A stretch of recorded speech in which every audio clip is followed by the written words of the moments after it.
We are live. We are live. Welcome, welcome, welcome, everybody. Welcome. The Elite Podcast, episode 45. Episode 45. These episodes is just going by too quick. Pardon me, people. I'm trying to get everything set up here. Yeah, man. These episodes going by quick. So we on episode 45.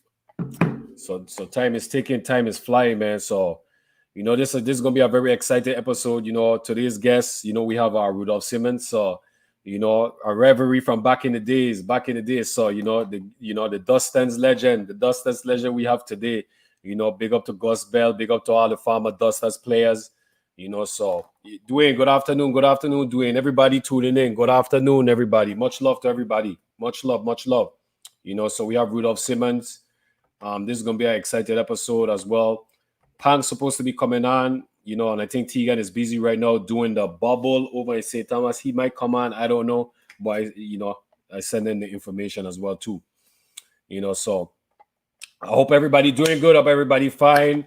I know it's been election time, all that stuff. So I hope everybody is safe. I hope nobody going crazy and doing all kind of crazy stuff. Just make sure everybody be safe. Yeah, Dwayne, I talked to the partner. I get email address. So once I talk to Tegan, I already talked to Park. Once I talk to Tegan, we get everything working on that end with the shots and stuff like that. So do any big up to you. Much love, brother. So I hope everybody's safe. I hope everybody having a good week. So I know the election time, a lot of people, we got a new president and stuff like that. So make sure you guys safe for the streets. Make sure you guys not going crazy. Make sure nobody got arrested or anything like that. Freedom is a must. We gotta make sure everybody have freedom and make sure that for the kids and so. So yeah, man. So I'm gonna go ahead and get these shout outs out the way. Once again, appreciate everybody tuning in. Appreciate everybody tuning in for our Rudolph Simmonds showing support, showing love. So I appreciate you guys. So I'll go ahead and get some of these shout outs out the way. These are some of the local VI people doing the old thing. They have their businesses and stuff like that. So make sure we try and support each other. Definitely make sure we try and support each other. So look out for one another. So we got legends340.com, legends340.com. This is one of the legends shirts right here that I have out today. We also got Savory Eats LLC, based in Orlando by Sheena Fontaine. She have a food sale November the 14th. So that's next week, Saturday, November the 14th. She got a food sale. She got 4 different items on the menu. She got oxtail. She got I think a curry coconut shrimp. I know she got a barbecue pineapple chicken, and I can't remember the last one. I forget. I think sawfish, but I ain't sure. But you guys check out her page and stuff like that. Go out and support. Also, we got the Good Life Apparel. Big out to my boy Nato. Good Life Apparel. We also got Andrea with the Melted Pot Cooking Class, and that's our Instagram, Melted Pot Cooking Class. Also, meltedpotcookingclass.com. Big up to our Matra McIntosh. She got the Siboney Caribbean restaurant. She always doing good stuff for the youth, then giving them an opportunity and stuff. Big up to Apollo Legion. Also follow at Instagram Island Destiny 340 Serenity Braids by Nikki. Also, we got one of our former guests, Rico Canario, and his website is www.lulu.com/spotlight/R Canario. He has some books. And also check out his Facebook page. He always posting a lot of different history on the Virgin Islands. So he's an amazing historian. A lot of knowledge over on his Facebook page. We also got Right Way Service Station located in Princess next to Avis. We also got Paris Enterprise. Also follow on Facebook. We got at Livewire Sports. Livewire Sports follow on Facebook. Livewire Sports. They always live every Tuesday, 7 p.m. Their next guest is a guy that deals with mental health. So make sure you guys tune in. That should be a very important episode. So every Tuesday, Livewire Sports. Also follow on Instagram, Twitter, Snapchat, TikTok at The Real Midnight. Midnight Entertainment at The Real Midnight. Also follow on Facebook at The Real Midnight Entertainment as well. Also, big up to Chico Harris, Next Level Up Printing. Also, we got OliviaDesir.com. Bubbles Promotion. Also follow on Facebook, Brino's Kitchen. Also, big up to Mona Barnes. Follow at City of Refuge Worship Center. Live stream every Sunday at 10 a.m.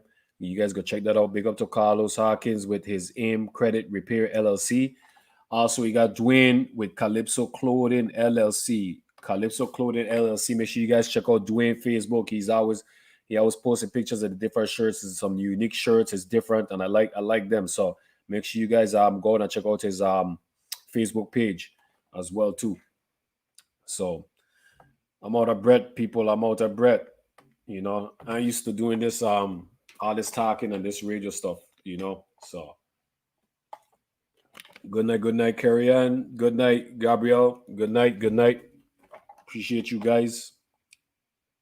So previous guests, you know, we had I'm drawing blank today, people. I'm drawing blank. I apologize. Hold up 1 second. Where is this at? Yeah, so previous guest we had Andre Titus Jr., you know, current men's volleyball coach for York. You know, so it was an amazing episode. It was amazing to the fact that he played so many different sports. You know, he also did track, volleyball. He also did baseball. He also coached our girls softball. So it was kind of amazing to learn about him being a volleyball coach, but he been in so many different avenues as far as sports. So that was real unique. You could tell he had a different philosophy with coaching, which was great to hear. It's always good to hear the different coaches and their philosophies and how they approach, you know, coaching kids. You know, so everybody has their different ways. Everybody have their different philosophies. So it was just great to hear it from a person who coaches volleyball. You know, you could tell he was real strict as a coach. And matter of fact, you know, he had Elmo Plaskett and Harris Clark coaching him, you know, as a kid. So that does just says a lot about, you know, about the coaches he had in his life. So it was great. It was a great story. You know how every team came together. His journey to college. You know, he had all that cash in his pocket. He had to go all the way across town to get a cashier's check or a money order. So it was just great. You know, going to college with some fellow Virgin Islanders as well to make it home. So his story was great and it was amazing. So, you know, I appreciate Andre Titus Jr. for giving us a chance to honor and celebrate him. You know, I appreciate him reaching out to me and giving me some names that we could definitely have on the podcast and honor and celebrate. So that was wonderful. So big up to Andre, man. Much love to you, my brother. Much love to you. Appreciate you. So we on to episode 45. And once again, like I said, we got Rudolph Simmonds. One of the VI's legendary baseball players. You know, also a legendary baseball pitcher. Amazing baseball pitcher, you know, represented the Dusters in Little League. Everybody know about the dust kicking Dusters. You know, Gus Bell, big up to Gus Bell, his soldiers. You know, so it was I just can't wait to hear his story, you know, his mindset, you know how he got started with baseball, you know, and just his journey, you know, throughout his baseball career and his life in general, you know. So we went at it many times at the baseball field, man, many times. So I have nothing but respect and admiration for Rudolph Simmonds, man. He's a legend in my eyes, you know, as well as the many other baseball players. So, you know, I hope everybody's tuned in. You know, if you guys have any questions, feel free to let your questions fly in the chat. So big up to all the viewers that's tuning in and watching and supporting the Elite Cup podcast and also supporting Rudolph Simmonds as well. So much love to everybody. So for no longer ado, I really don't introduce the guests, so this is new to me. You know, this is new to me, but it's only right. You know, we're episode 45. You know, my former All-Star teammate, my former rival, you know, my brother, you know, somebody I got much love and respect for. You know, we have Rudolph Simmonds joining the Elite Podcast. Hey, what's up, Mumba? I safe, man. I safe. What's good, my brother? How's everything, man? Everything blessed for now, you know. Yeah, man. That's good to hear, man. You know, I appreciate you, man. Finally, we have you on, man. Finally, we have you on the Elite Podcast. Yeah, finally make it on the Starlight Show. Yeah, Soon to be the number one on Facebook, man. Good things what you're doing, Mumba. Appreciate it, man. Much love, man. I appreciate it, man. I appreciate it. You know, so how's the family? How's the wife? How's the kids? How everybody doing? Everybody good, man. You know, just trying to go through this pandemic, you know, but blessed for now that everybody's still healthy and still moving around. And you know what I mean? Yeah. I mean, a lot of families, you know, going through a lot, but right now we still on the blessed side, you know. Anything could change at any time. So right now we blessed and we glad to see that. Yeah, man, that's good to hear, man. That's good to hear. That's good to hear. Yeah, like they said, Williams the light in the house. Williams the light in the house, indeed. So yeah. So Pang is about to be on. I'm just waiting for him to give me that, that sign, and I'll bring him in. But Rudolph, man, we gonna start ahead, man. We gonna fly, man. How we all started, man. How the legend began. Well, the Simmons family is just pure baseball. So, raising up with my father, he used to play baseball all his life too. So, watching him and going to the practices and the games, you're a little kid, but you get on a big, big, big glove. You got your father glove and you want to play catch and stuff like that. Yeah. So that's where I started, I built a love for it from like 3-4 years old. And that's where it really, really, really started for me. Okay, so who was your first baseball coach? First, Gus Bell Henderson. Okay. That man come like a second father to me.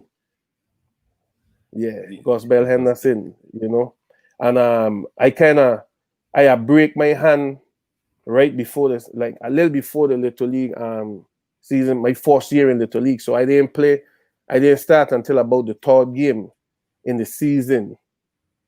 So that's when guys like George Bailey, Terry Byron, all them big heads were already. And that's where, going and face these guys at 9 and these guys is like 11. Yeah, 11, they look at each other like the ball like 100 miles per hour, That's true. That's true. Yeah, so, but that's Gus Bell, my first coach and like a second father to me, to be honest, He coached me from 9 straight to 15. When I finished Little League, he went and got 13 to 15 team. I remember GNX, I do the same thing for you and name basics. Yeah. Yeah, so that's where I started from Gus Bell. So what did he start you out as a pitcher at first, or did he had you playing shortstop first when you first started? No, I started off as a third baser. As a third baser, and then he was like, you got a good arm. So he tried me catching, and I tried one time in practice, and the ball fall back and hit me, and I throw off all the equipment. I said, catching in for me.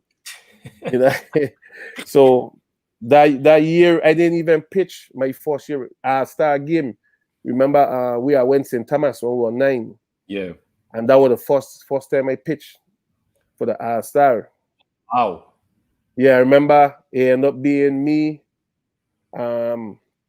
Neg, and Moses Pichado.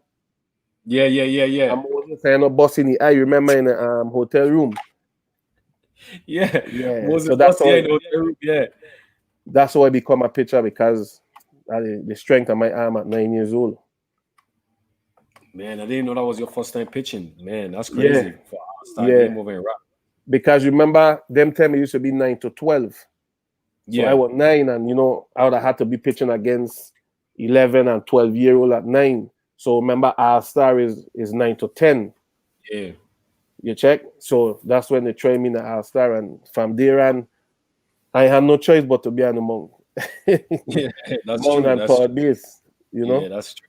That's true. Yeah, so I walk out to be all right. Yeah, no, walk out great. Walk out great. We have Pang, Hall of Fame, Pang 22, got him in. So yeah, great basketball player. I was just telling somebody had I think it was Joel. And I telling Joel about Pang, like I never see a man could have steal the ball from you and you know the ball gone. It's complex for real. You don't know if you were double jointed or like for real. That used to be amazing. Good night, Rudolph. Good night. Hey, what's up, man? You good? Yeah, man. I there, man. I called Mumba earlier today, my son, and I said Mumba, so what you know about the interviewee today? He said, man, he said he's a partner that a real one of the best that ever coming up doing it or whatever. And and he giving you all the props and praises. But I say, man, when he pictured him like when he was a youth, man, this man looks so familiar. I say, he went Arthur. He said, yeah. I say, he from Williams Lake. He said, yeah, man, you know this man. He from Williams Lake. Like, yeah, man, I know, but I did not know you used to play baseball. A lot of people probably didn't know. Yeah, I honestly thought you were one of the bad man them out of Williams Lake. You know what I mean? That's a good one.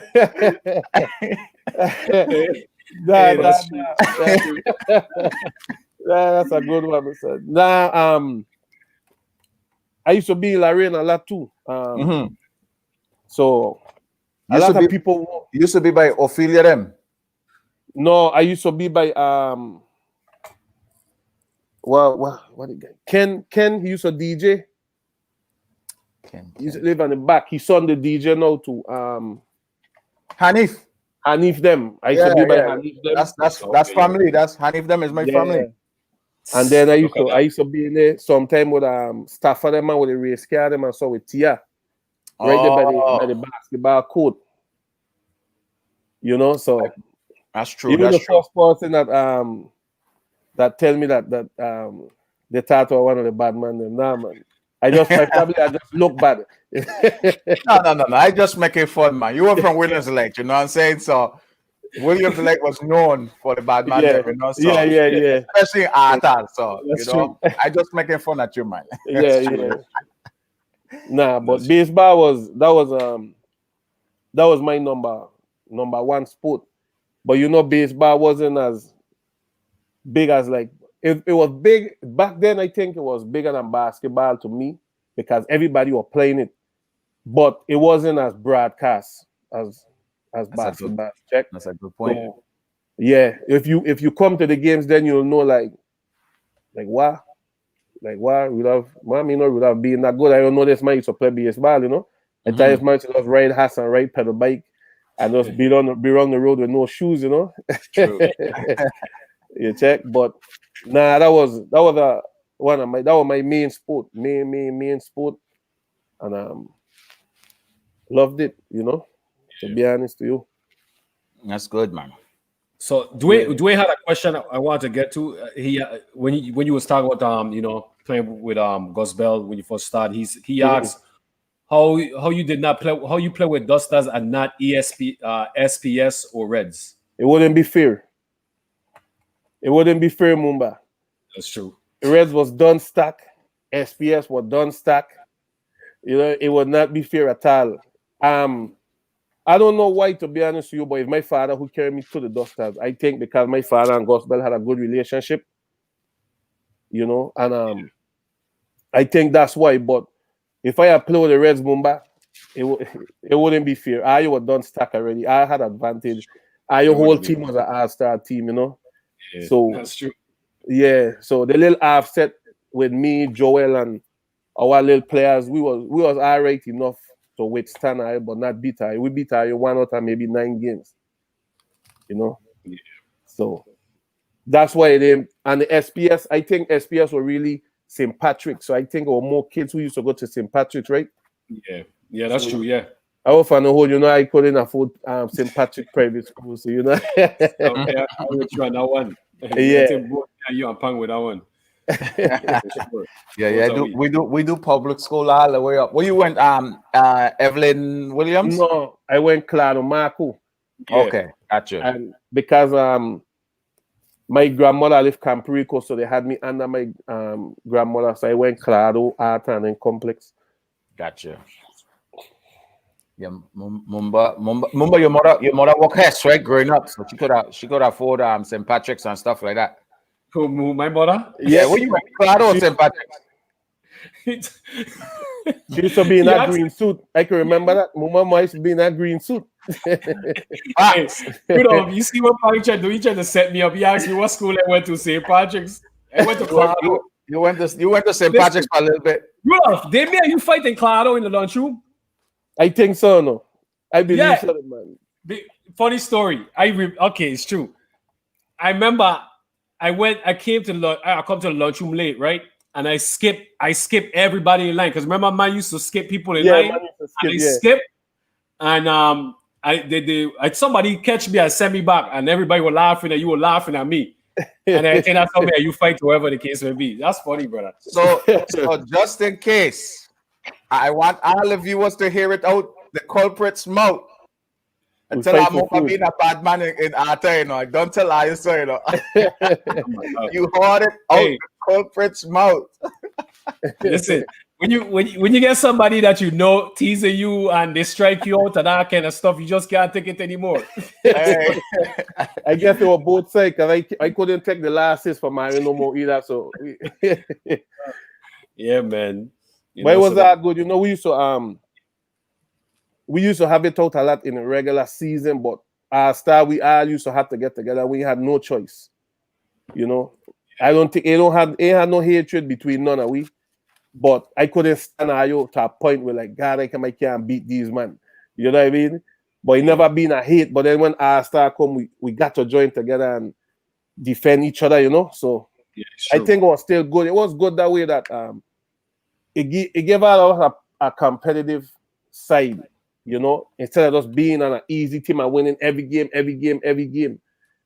you know. So which it was good. Yeah, it was good. It definitely was good. I was thinking about it all year in a week because I was like, man, because I was thinking about like what was my mindset when I was a kid when I had to face you. I know my mindset when I had to face like Byron and Bailey. Like I can't, like I have no confidence. Whatever. Yeah. As far as like you know, we like the same age, and it's like it's more of a competitive type of same thing with like Pang playing against Tegan and some of them in basketball is the same thing. You know what? I was trying to remember my approach because when you hear Rudolph pitching, it's like, oh God, Rudolph pitching. So you as a kid, 10, 11 years old, is like, man, I gotta call with my A game. Yeah. Because you face the best of the best. Same way like you facing Neg or something, you know? Yeah, that's true. And that's what I'm thinking about. Is a lot easier to get strikeout from Terry Byron and George Bailey because the odds ain't against you. You know, if you get hit, you get hit. But when it's somebody your age or younger now, if you get strikeout, you know you're gonna get teased.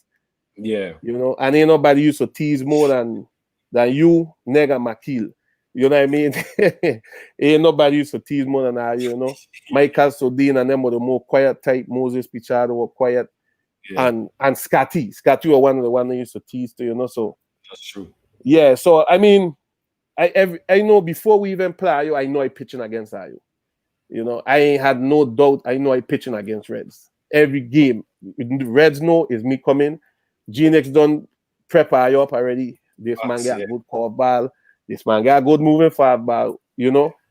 And it had games we could have won, but you know, when you had the strongest defense, you know, but it still used to be some nice game. The game used to be sell out like, you know, like a Lakers game to we, you know. Yeah, that's true. People used to come just for that game. So that was great, man. You know, and just good to see we went from that stage to what 20 years later, you know, 20, 30 years later, you know, we still there and all of we doing our thing and raising our kids in our own way, you know. So I'm glad to see that, you know, glad to see you, Pang, and Tegan. I remember when Tegan couldn't shoot, and this man used to shoot like 200 ball with Haywood. Like 200 ball. I'm telling you, like when I say can't shoot, I mean he wasn't a shooter that he become to be, you know. Right. And I thought I could have play on complex team. I said I gonna make this team, and I come to one practice. I tell you what, I'll come to the practice. I see Pang, I see Tegan, me and Joel come. I said, Joel, this ain't for me. Let me go on the baseball field because you have real basketball players here compared to, you know. So me coming to try and make this team here. So yeah. And why that name Joel sounds so familiar? Joel Rodriguez. Wherever you see me, you see Joel. Wherever you see Joel, you see me. Okay. Now I know who Joel be. He got you Rashida. That's a Joel you're talking about. Yeah. Yeah, now I know you're talking. Now that dude, they were definitely a baseball man. Now I know growing up playing baseball. He was Yeah. he was one of the dudes. Then this man used to always had the like baseball shades. Them every he Yeah, was I always get the official. baseball shades. Yeah, he was official. Yeah, he was different from me. He'll get a baseball glove. He'll get a little knee pad. I come in there, no baseball glove, no shades, just raga as I is. Right. You know? He Yeah. was official, definitely. Now I know you're talking about, man. Okay, cool. So what part of the world you reside now? I think in Dallas Fort Worth. All right, Yeah, I do up here in Dallas Fort Worth right now. I do up here from 2012 December. Mm-hmm. Yeah, 2012 December I do up here. Yeah, right. You know. That's good, man. That's good. Good. So Yeah. when the complex had a team when you by the time you get to complex, did they have a softball team? Well, baseball, let me give you the joke for that. I give Complex the first baseball trophy. And yeah, how that come along is I didn't go to none of the games. Every game, Mr. Miller will come to my class and he'd be like, "You coming to the game today?" I feel like, "Yeah, I come in." And I won't show up. And this is a true story. So it was a championship game. And Mr. Miller, VLA come to my class. And they said, "Are you coming to the game today? We need you to pitch the championship game." I said, "Well, me playing a game in the season." He said, "Your name was on the roster." So I said, "Okay, I'll come. I'll meet her on it." They said, "No, we're going to carry you home in the van, get your stuff, and then we're going to drive from the van to the to the baseball field, you know." And I feel kind of bad because I think Maggie Milligan was supposed to pitch that game. He was supposed to pitch that game for Complex. And they put me to pitch that game and we win the championship, I think 9-1. I think I one hit St. Joseph. St. Joseph. I think I one hit St. Joseph. And this woman named what's she name? Tyler. I mean, if you remember Marcus Taylor, who used to play with we. Yeah, Marcus Taylor, yeah. Well, he used to play with St. Joseph. And from the time I came out the van, the team, she was already cussing. "This is not fair. She don't even know if I get a pitch or not, but she know that if I come, most likely I come to pitch the championship game." And Facts. that woman never talked to me since. Wow. Yeah, my mother got into a little argument right there. And she Jeez. made me want to beat them worse. So I one hit them 9-1.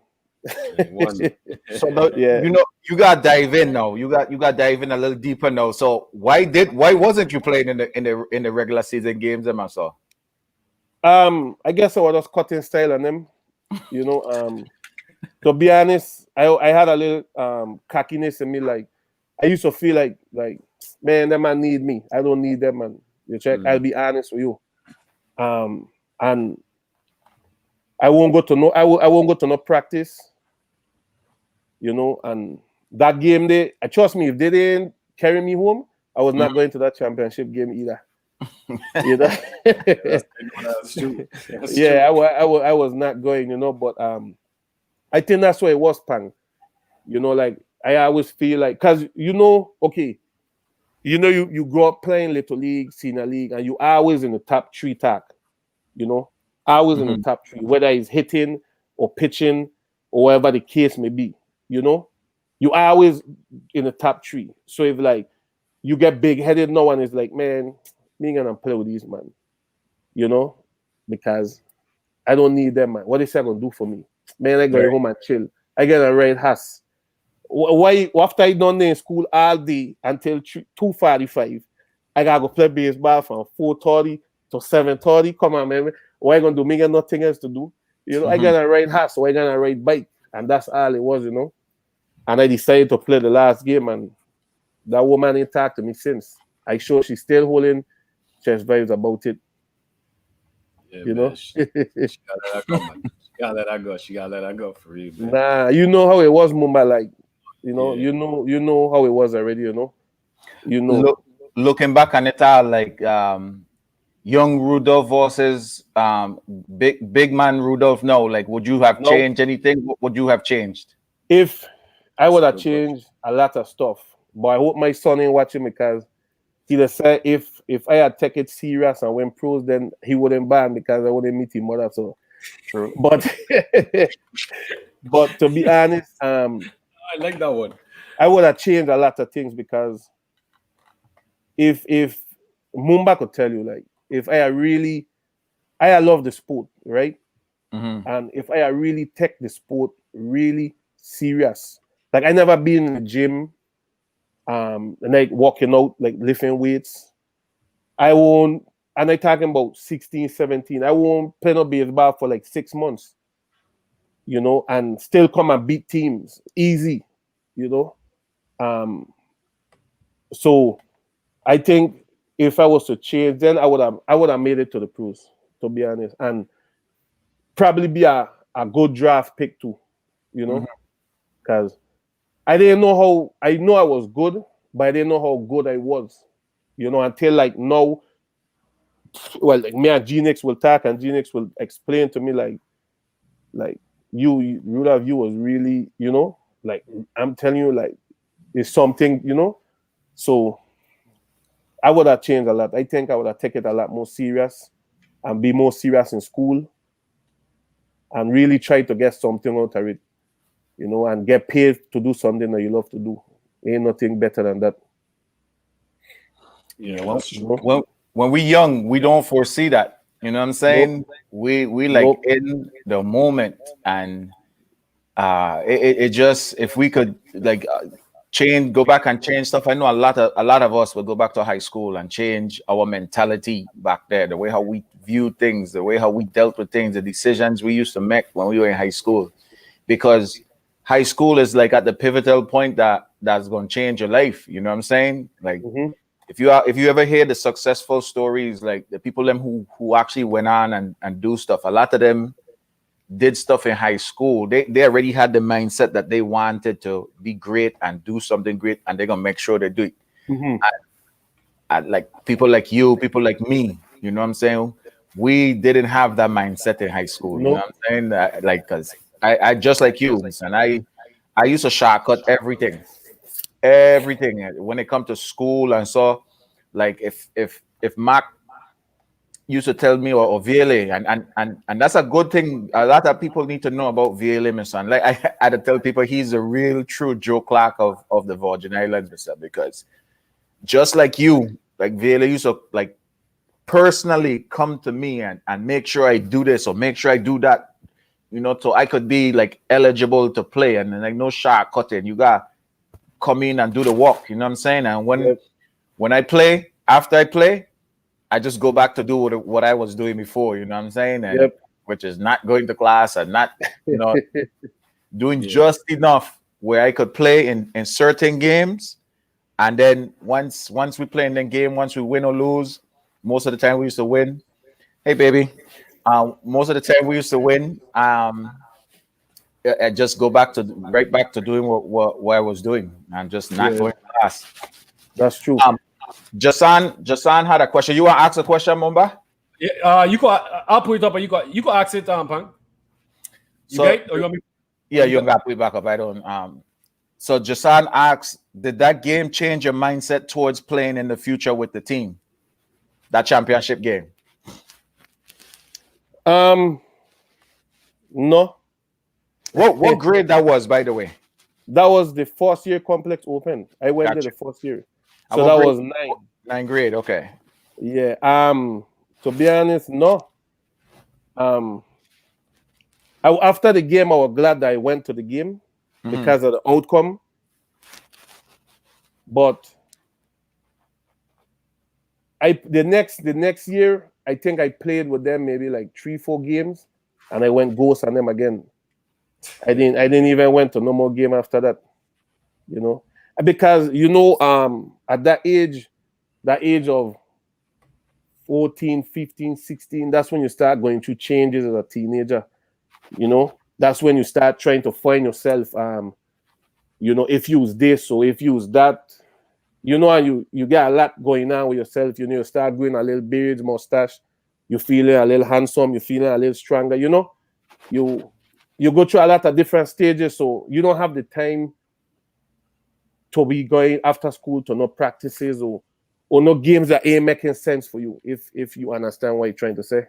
No, So fact. it didn't change it after that, but I was happy that I went to that game and actually gave Complex the first baseball trophy. That's what's up, man. That's what's up. Well, at least that's something that you can hang your hat on.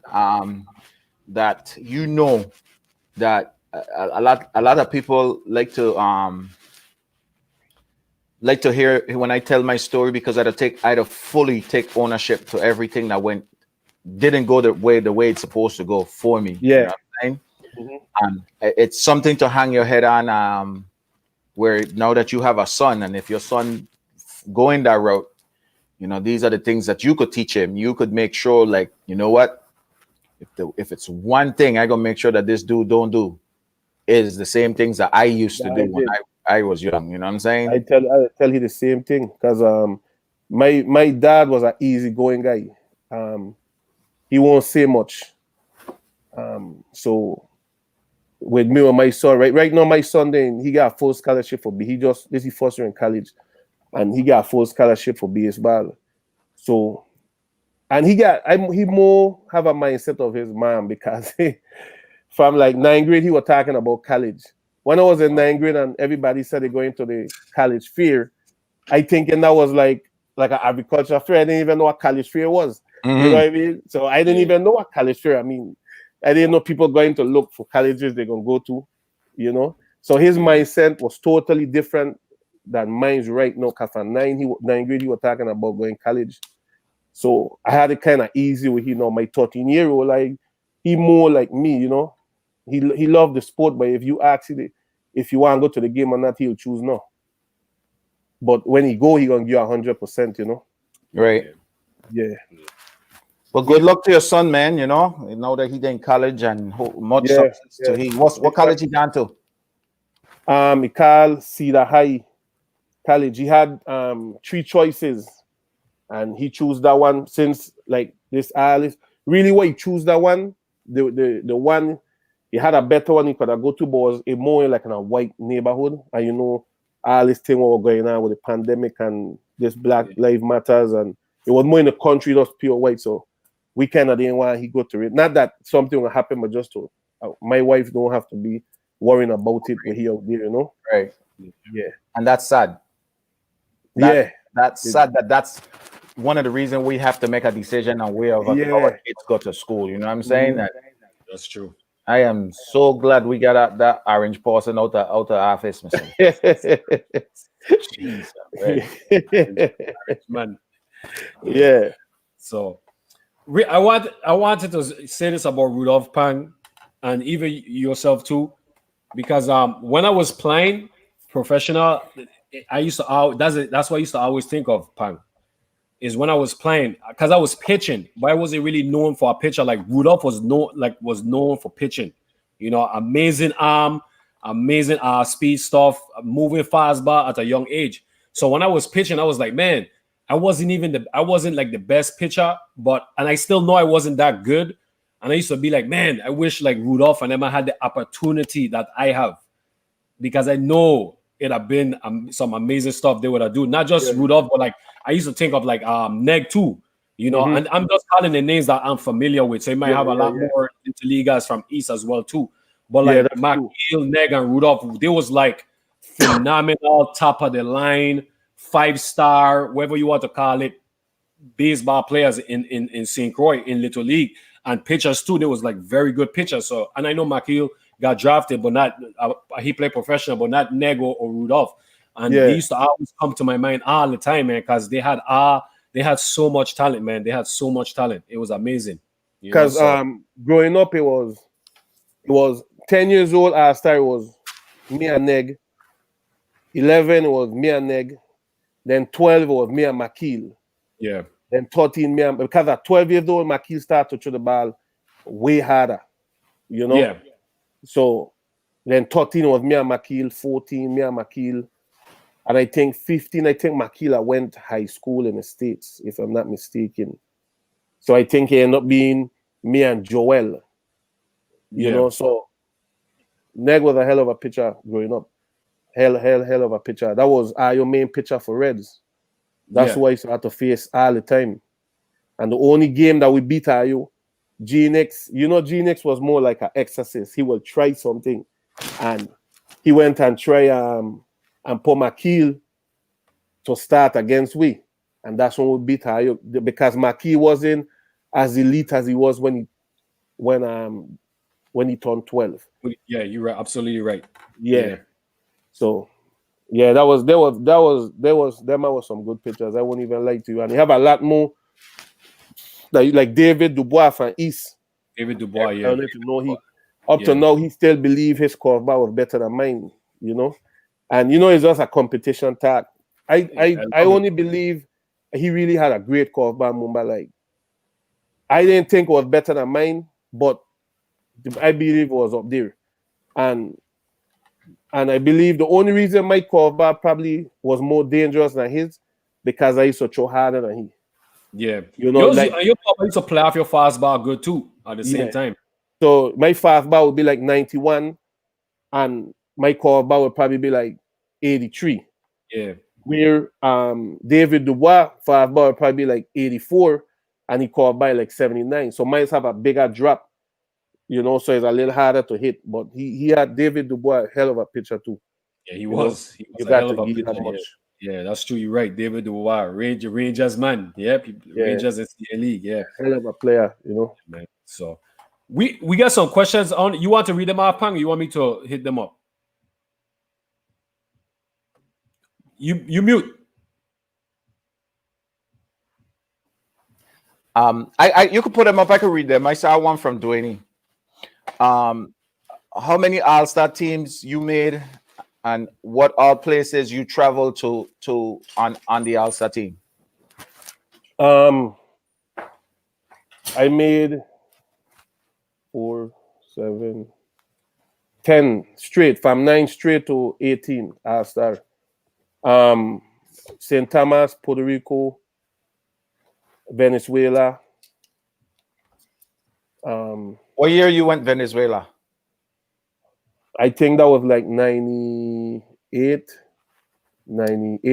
something like that. The picture of Mumba Pop, that's the year I was in Venezuela. Gotcha. That's then you were down there when we were down there in Venezuela. Okay. That might have been the year with Terry Barron, right? Terry was there. Terry won there? No, Terry had done Ghana already. Gotcha. Okay. That was 16 to 18. Oh, and Terry's 2 years older than me. Gotcha. So I think I was 18 that season when we went. I went to Mexico too. I play in Mexico too. Star. We are coming, and see, this is another thing I don't even remember. We are only one person I can remember on the team that you had in Venezuela that year was Dido. Either he was coaching or playing. I wasn't sure. Dido was one of your coach from Ambiju. No, well, that probably we had to be up there a different year because that year that we be in Venezuela, it was Kai Shang and Kevin King. Did I have Ricky Martin on our team? No. Okay, then that got be a different year then. Yeah, that's a different year. People in the chat. Sorry to. Oh, go ahead. I'll let you finish. No. You go. No, I was just gonna say people in the chat mentioned. I know Steve put it and somebody else in the chat put it. Ojelani, that Wang Encarnacion, he was a beast pitcher too. That's true. Yes. If you remember him, lefty. Wang Encarnacion from He used to play with East. Yeah. He was a beast first baser too. Yeah, he was amazing. I remember one time he make us. He do a split and catch and get we out. I never forget that. Yeah, I remember game. Real good friends. Yeah, good dude. Williams Lighting had a Wang Encarnacion to Rudolph that was good. No, Javier. Javier Encarnacion, wasn't he good too? A lefty. Javier. Yeah. Who Javier used to be related to? What his last name was? Javier. Oh my God. A left-hander, you said? A lefty, yeah.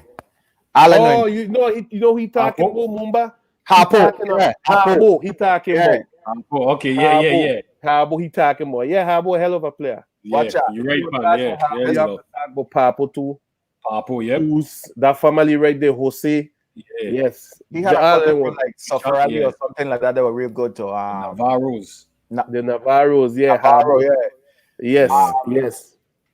This man used to be in gym class, my son. And you know, like in gym class, I was competitive in anything. Basketball, I was good at, but still I was competitive in base, batting, volleyball, anything we play, my son. Me and this man used to go at it.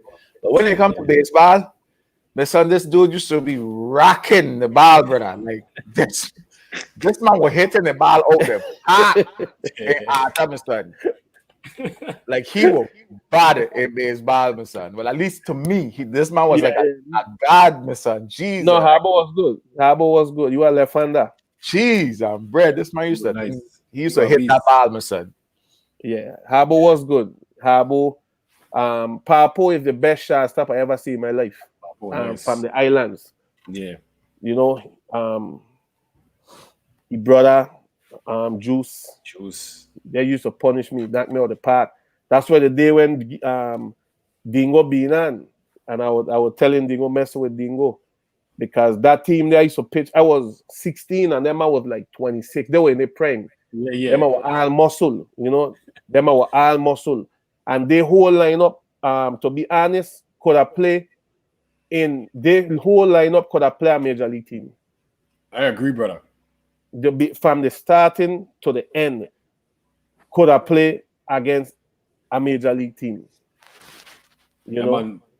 That man had some serious players, brother. Yeah. Some They elite win ones, some they good win the players. championship 10 years in a row. That should tell you something. Yeah. You know. So yeah, you're right. The Harbour, hell of a player. Yeah. So We got- big up to Wang and everybody, man. We got to find them, man. Maybe one day we should try and get them the the whole crew, and that'd be a good story for them, man, to tell Mumbai. Oh yeah, definitely. I definitely love to get them out, man. You know, all of them, man, Harbo, you know, Wang Encarnacion, you know, Papo, Juice, man. Them was amazing players, man. It was like the best of the best, bro. Yeah. Everybody I know about them. He said Papo. No, I some of the I only remember Harbo because he was in my class. Some of the names. Papo's real name is Somebody, oh man, what's his real name again? I know his last name is Navarro, but I just can't remember his first name. We always used to call him Papo. Hussein Navarro. But they ain't Bully Navarro I'm talking about? No, that's Bully was good too. Yeah, That's Bully his was good. cousin. That's his Bully cousin, was yeah. good too. Bully was good too. He just happened to play with the ranked team Central. He couldn't get nowhere far because West used to beat you up. But Bully was Yeah, good. He was He good. was the best player out of Central, to be Yeah. honest with you. Shout Bully out not to, me, go ahead, bro. Sorry, I Bully not me apologize. one bounce to the fence and I asked that game and he would not stop talking about that. And I beat them 11-1, but he hit me one bounce to the fence, but he would not leave me alone about that.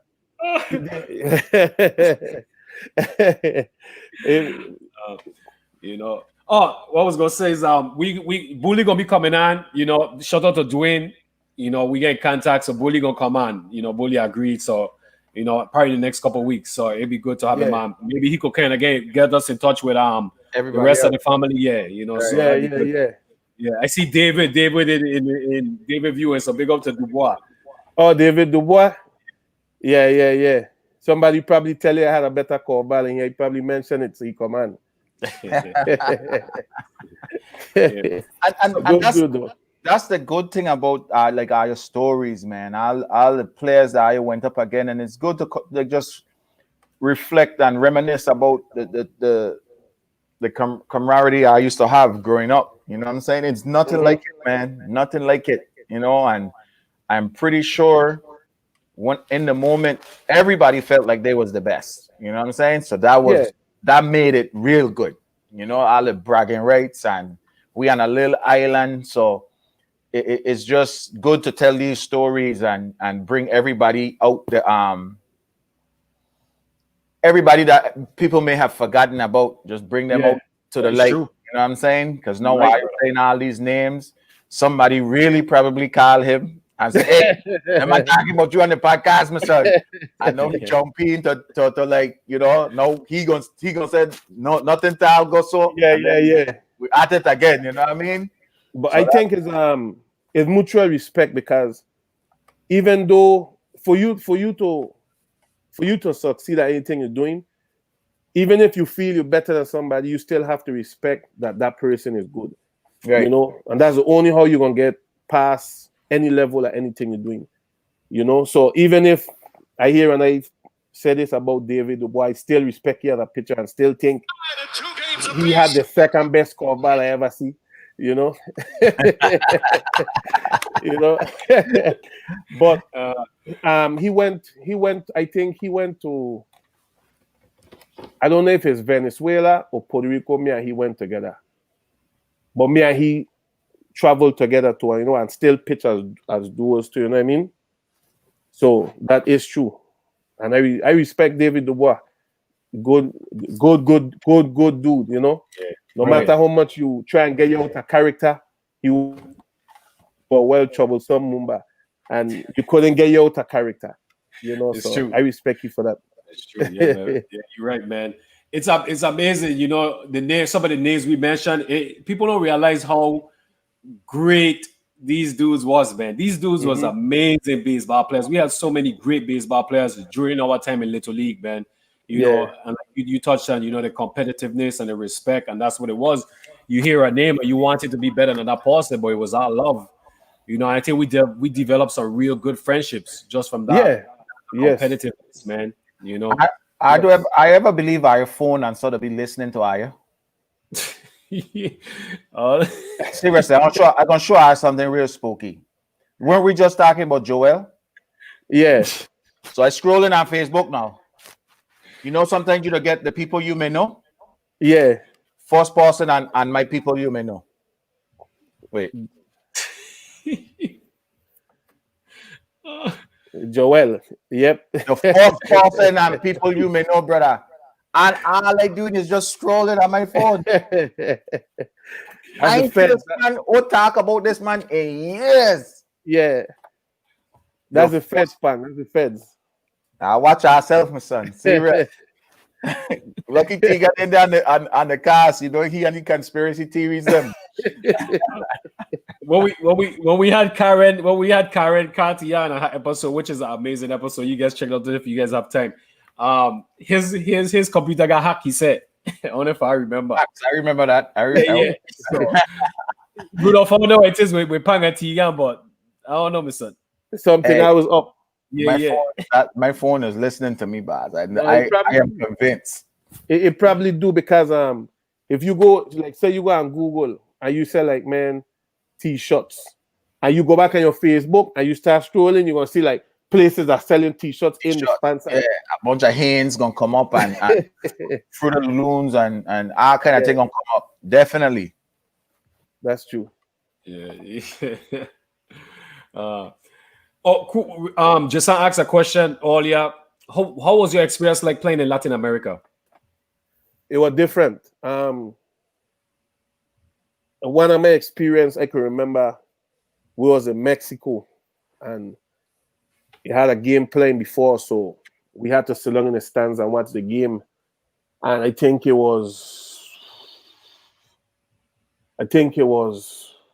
Venezuela.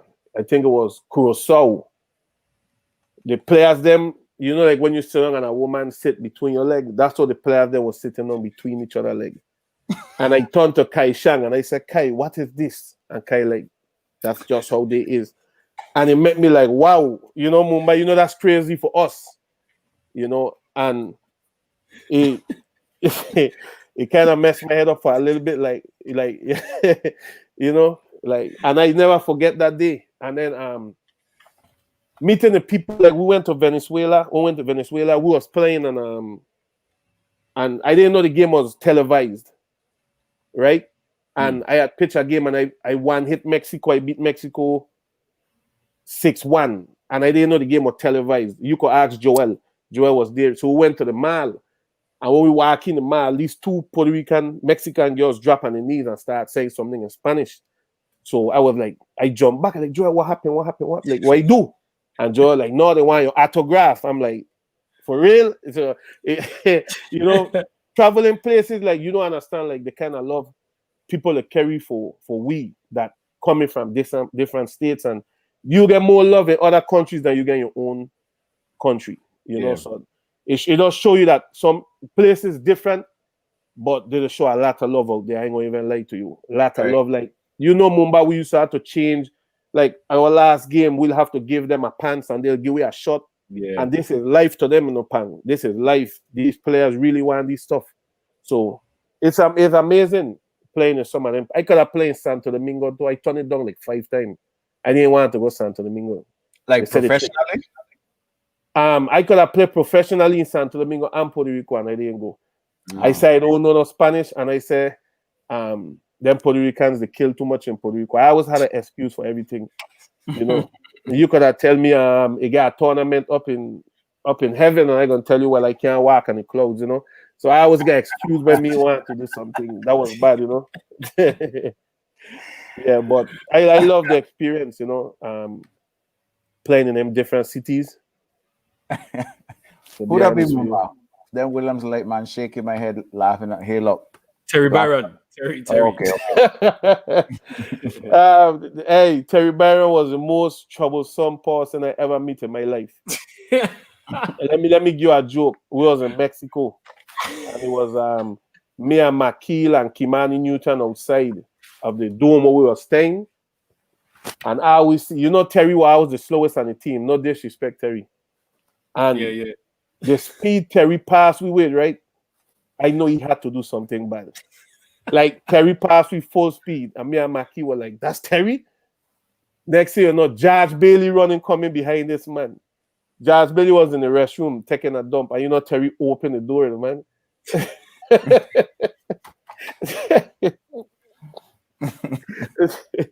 Hey, he asked, he gonna reply to it, and George Bailey couldn't catch it. George Bailey couldn't catch it. Wow. George Bailey was the fastest on the team. Yeah. And he couldn't catch Terry. So shout out to Terry, my son. The most troublesome person I ever played with in my life was Terry Byron. Love this. I love this. Terry's defense, you can't have a trip like that without one prank Stevenson. You gotta have a prank Stevenson. Have to. Those are the things that make these trips special. Yeah. And those are the things that build the brotherhood and the bond between friends. I just glad that he didn't trip on George Bailey Ketchika. Right now would have been saying R.I.P. to Terry Barron. He was a good player, but he won't cause he had to end up killing him.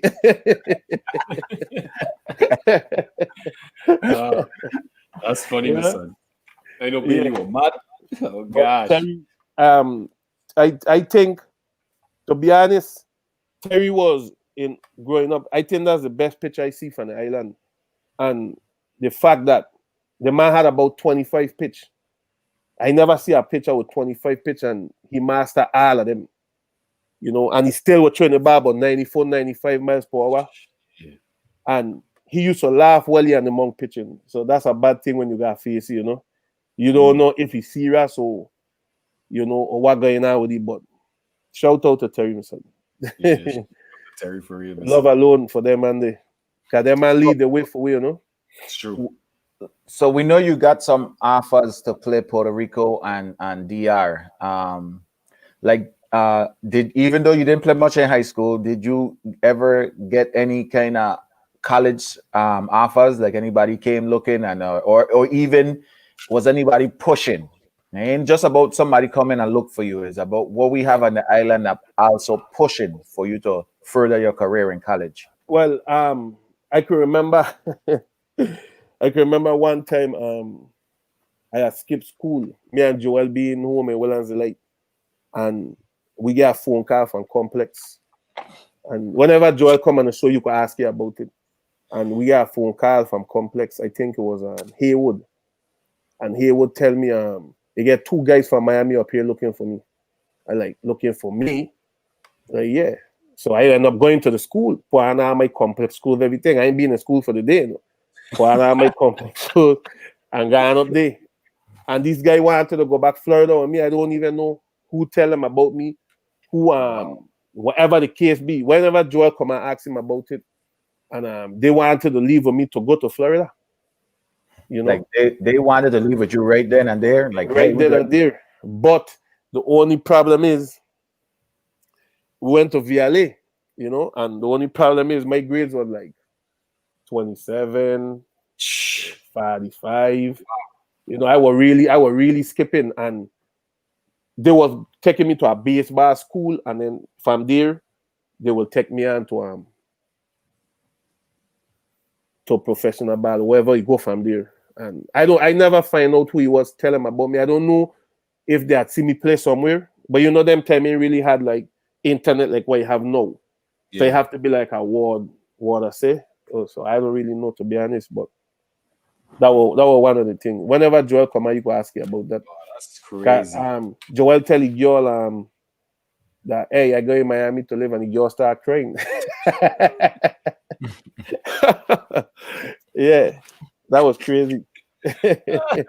Man, but that says a lot about your game. You know, we see the comments on here, and people, you know, speaking good, high regards about you, and it just says a lot about your game, and how much people respected you, and how word travels all the way to Miami. You know what I'm saying? Yeah. Two people coming down to get you to go to school. And one thing I want to say, Carry on wild, brother. Carry on crazy. one thing I want to say, like, one thing we got to preparation. We got to get these kids of today prepared for opportunities like what Rudolph was presented with, for opportunities what I was presented with, and we weren't ready for it. You know what I'm saying? Mm-hmm. We weren't preparing for it. You know, our mindset was just to have the fun in the now. I just want to go game and beat up on Central. I just want to go game and play against Rack and beat Rack. You know what I'm saying? Yeah. That's all I was thinking about. Nothing else. You know what I'm saying? Yeah, we have our little dreams about NBA, making it major leagues and stuff like that. But you could tell that ain't really a dream of ours, because we ain't doing the other stuff to make that happen. You know what I'm saying? Happen. Right. So preparation is the big water today, that we got to focus on these kids to make sure that they're prepared for whenever that opportunity arrives. And ain't nothing stopping them from taking it other than their parents. You know what I'm saying? Hell no, my kid, my son or my daughter ain't leaving home right now. Or they ain't going Alaska to play, or they ain't going Maine to play, you know?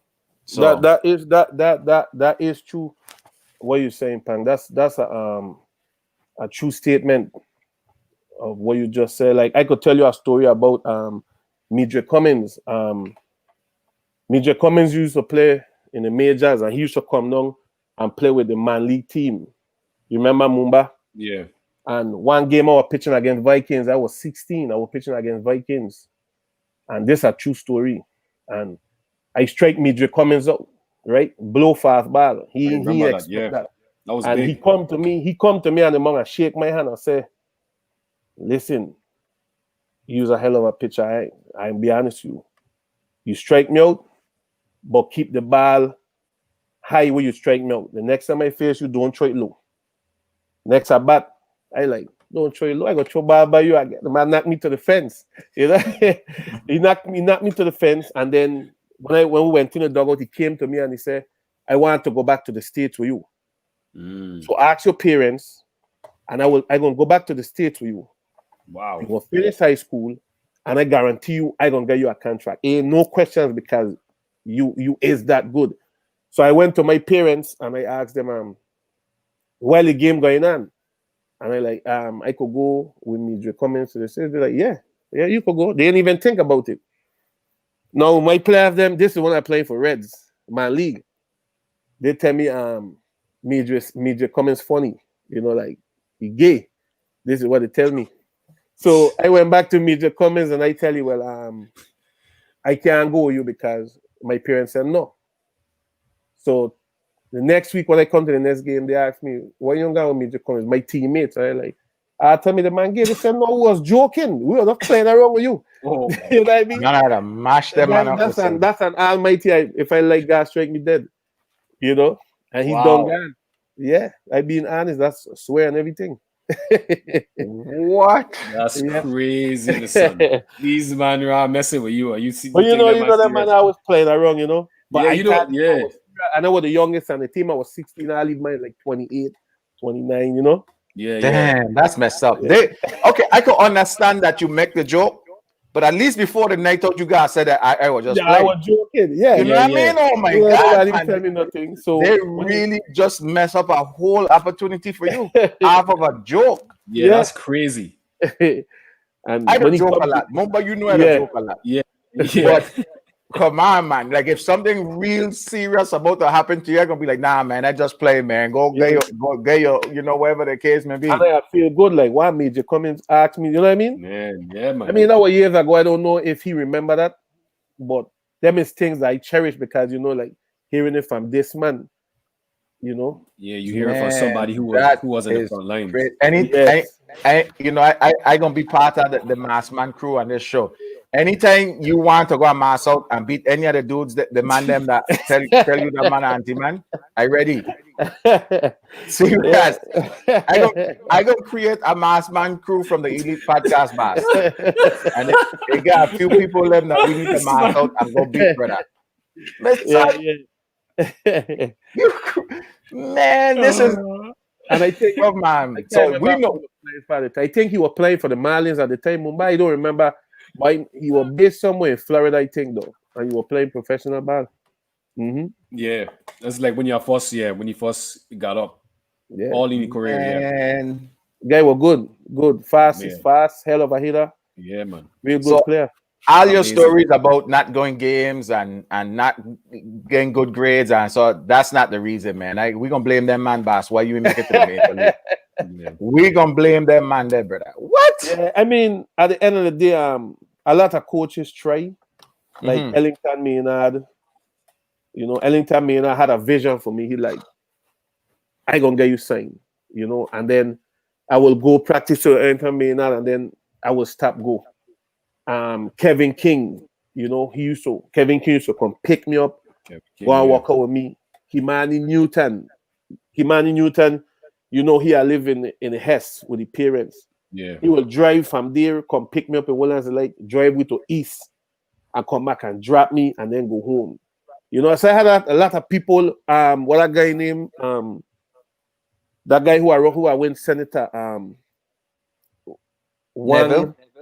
Wang. He was senator a couple of years back. He used to play with me in the man league too. I forget the real name. He one time in the dugout talked to me, and he shed some tears telling me like you need to take this game serious because you gonna make it, and I walk out the dugout like, wow, I really gotta do this thing because it's my shed tears. Yeah. The next day forget about that. It's like your mind. I just be honest, it's like I had like a don't care type of mentality. Like I don't know what it was, Mumba, but No, ain't a don't care mentality. I listening to you, Rudolph, and Kerry, and you have the right to say what you're saying. Yeah. Man, I just listening to this man's story, right, Mumba? Yeah. The only thing different between me and the man, we played a different sport. yeah, Yeah. Just like what the man's saying, my son. I used to got people coming by my house. I ain't gonna say the names and so, but yeah. I used to got people coming by my house and just sitting me down and talking to me and Mr. Pang. Like you got a type of career that 10 years from now I could be sitting in my house and watching you on the TV, man. You got a type of skills, I mean. It's true, man. was that good. You was that good. I'll be honest with you. It's true, man. And these man used to like feel like I would say feel like because everybody know feel like some feel like used to be so vexed with me, my son. Like feel like used to in class and then feel like would stop class and rag me out, my son. I didn't class, my son about to fall asleep because the night before I did on the phone, I had night talking on the phone to girls. Yeah. My son feel like would rag me out in class, my son. And don't talk when feel like would put an assignment in front of me, right? Like feel like would talk on the board or whatever, and then put an assignment in front of me, and I just go and knock out that assignment with just like with ease. Yeah. Feel like would take my paper, my son, and just throw the fetch, my son, and he'll get vexed, my son, because he just know if I would just apply myself in class, there is nothing that would stop me from going on and going to a big school but I just won't apply myself in class. Yeah. I just won't give it that effort, and then. It's not that you don't care, Rudolph, you didn't care. Then man, I was so laid back, brother. Like I was just the go with the flow type of the type of person. You know what I'm saying? You could come and tell me anything. I ain't really taking you on. I ain't taking it like, yeah, you know what I'm saying? So by the time I reach home and I get around Frenchie them, I get around Len with them, and every that last conversation I just had with this person, that it done gone, son. That it done gone, son. Long time. So it's And they not got like to understand. They got to understand, right, Pan? It's different when you raise, like, okay, you was in Lorraine, right? Mumba was in Harrigan. I was in Williams. Like, there's always something going on. It's not like you live in a suburb where, That's what it's it is, though, man. always something going on. So your mind gonna always be different places. You don't have no downtime. The only downtime is when you're gonna sleep. right. It's true. The environment, the man. No downtime. So you're right to what you're saying. You guys, it sounds like you guys had needed, the individuals to take Ayo by the hand, and actually physically take Ayo and and be there. That's what it seems like. Facts. That's what it was. The only reason I end up in college because somebody like sat down with me and do applications and so. Yeah. Like I literally was working at Cape Mart and everything was just fading. It was about to be a wrap for basketball. Man League would have been my thing from here on out. You know what I'm saying? Man League would have been my career. And Mr. Tyler from Central. I used to have a little grudge against the people living in Complex for a little bit. I had to get over it because nobody was really helping me. You know what I'm saying? Yeah. And I needed that help. And that's why when you said earlier that when I said earlier that ain't just about people coming to get you, it also gotta be people in place to push you. You know what I'm saying? Because not all of us got a mindset to grab the bull by the hand, take it and run with it. You know what I'm saying? And I was one of those person. I needed somebody kicking me in my ass to be at this place or be at that place because I just didn't have that. You know what I'm saying? Yep. And Mr. Tyler saw me and he said, man, what are you doing? What's going on? Not in no bad way. And so we were just conversating. And he was like, just in the middle of the conversation, he was just, do you have any aspiration? I wanted to go college and so, and let's leave basketball out of it. You want to get off the island and just try your hand at college? And I said, something, honestly, yes. You know what I'm saying? And from that conversation, he said, you need me? He said, just meet me up to the office and we'll sit down and we'll do some application. And that's exactly how it was. And I was getting ready. I was actually at the same time preparing to go to Venezuela in 98. You know what I'm saying? We were practicing to go to Venezuela.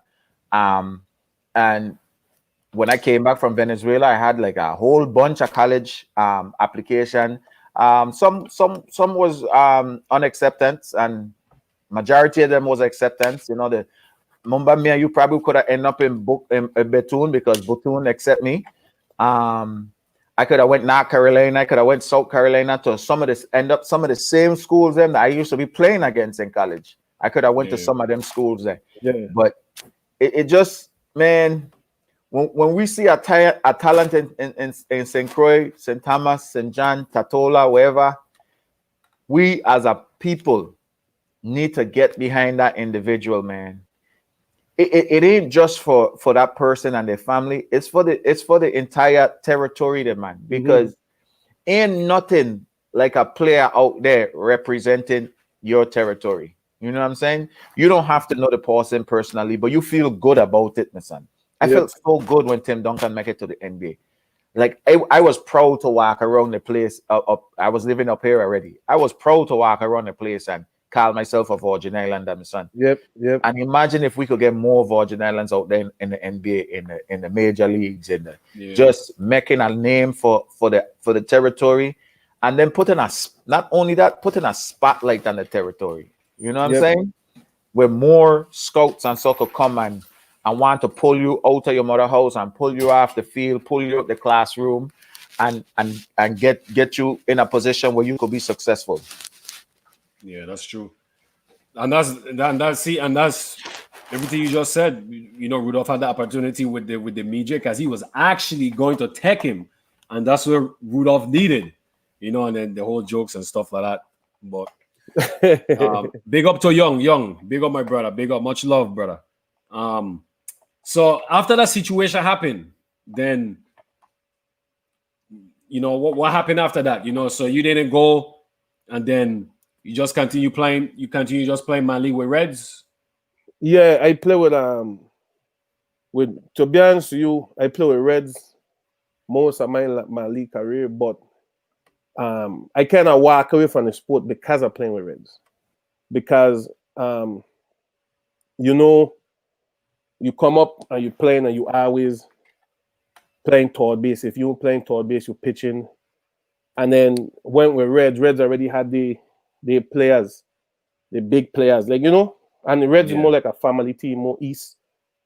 And yeah, that's true. All they wanted me to do is pitch, So sometimes you go from you playing with them and then you go away and play some baseball. So you hit it now because you're playing with your age. And then you come back, you go back to just pitching alone. Like Dingo said that Dingo, remember when Dingo said he figured I was injured. Why stop play ball? I never been injured in my life, Mumba. I never had a pain in my hand. I kind of start to dislike the sport because of what I've been getting used just to pitch alone, Yeah. And Jermaine Lynch, if you know, he could assess. Yeah, Jermaine Lynch. He could tell you because, he's one of the reasons why he come back to Red, because he come in my house and talk to me and said things gonna change, and then things didn't change. So I had stopped playing baseball for maybe about 4 years. Wow. Just stopped just like that. And then I had come back and play with Cardinals.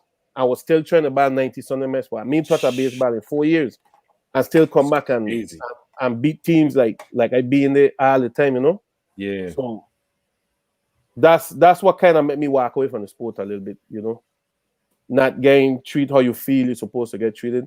You know what I mean? Yeah. And it is not to say that some of the players was done breaking down, and their team, like guys feeling ball at third base and falling down and could barely get back up, and they still won't put you into play, So a lot of things go through your mind at that age, like I ain't getting paid for this. Why even there? I could be playing with the next team, and Yeah. So you're supposed to develop your young players, not just, especially if they could hit and feel just as good as any other players that you have. You still got, and that's one of the biggest problems with we have the most talent. We have raw talent. We Virgin Islanders, right? We have raw talent, and if we apply the proper training and discipline these kids the right way, I don't think none of these guys in the United States could compete with our talent that we have in the Virgin Islands. To be honest with you, just raw talent. You could just take a child and just play in a baseball field and good, and then you just give that extra training and make sure you discipline, because a lot of people, when we go away, and when you go away, you have to go and they tell you gotta run 10 laps. Well, the younger kids mentality, we don't run that in the island, 10 laps. You crazy? Why ain't running no 10 laps? I'll give you 1 lap and 5 win sprint, know? And that's our biggest problem, we need to just apply that pressure to the kids in the island, and we'll do a lot better than man. And we need to get more showings for the kids with scouts. Especially now we have internet. You could easily just shoot a video, with these kids, because all the kids really going to basketball now. Basketball is where the woman them did it say. You know what I mean? Yeah. So all the kids want this show time, score that 30 points, and everybody pushing away from baseball. And baseball it's easier to get signed in baseball than it is in basketball, because you have a lot more rounds. You have single A, double A, triple A. You know what I mean? You got independent baseball too. Independent. Way easier. Way easier. Yep. You have more players on a baseball team too, and it's a lot more easier to get a scholarship playing baseball. So it's a lot of, a baseball could really, really jumpstart your life, because jumpstart your career and put you in a better situation. It's gonna give you a lot more opportunities. We have a question here from Dwayne. He asks why you took playing in Man League serious compared to the other opportunities. That's a good question. Playing in Man League, I think I take it a lot more serious because when I was 16, I was facing guys that was 27 and 28, right? So I come in as the young gun, you know. So it feels good to beat them older guys than when you play with your own age. So Vikings were the best team, right, in the league, best team, and Vikings is who I used to have to pitch against. I beat Vikings maybe like 5 times, right? And other teams like Cardinals, I would punish them. Like, so the Vikings team build me up for these other teams because when you facing players like Jose Rivera, Juice, Dingo, Colin King, Pig Brother, Eddie, Midre Cummins, wait, you know, Dido? Dido used to play a week. Dingo. Oh yeah, that's true. Dingo. Right. You know, and you face players like Dingo, Kenny Jackson. Yeah, you hear that lineup by Carlin, you understand? And you get through these guys. Either you win or you lose. You learn from that situation. So you take the game a lot more serious because it's like, this is serious. If you go out there and play with these, you get killed.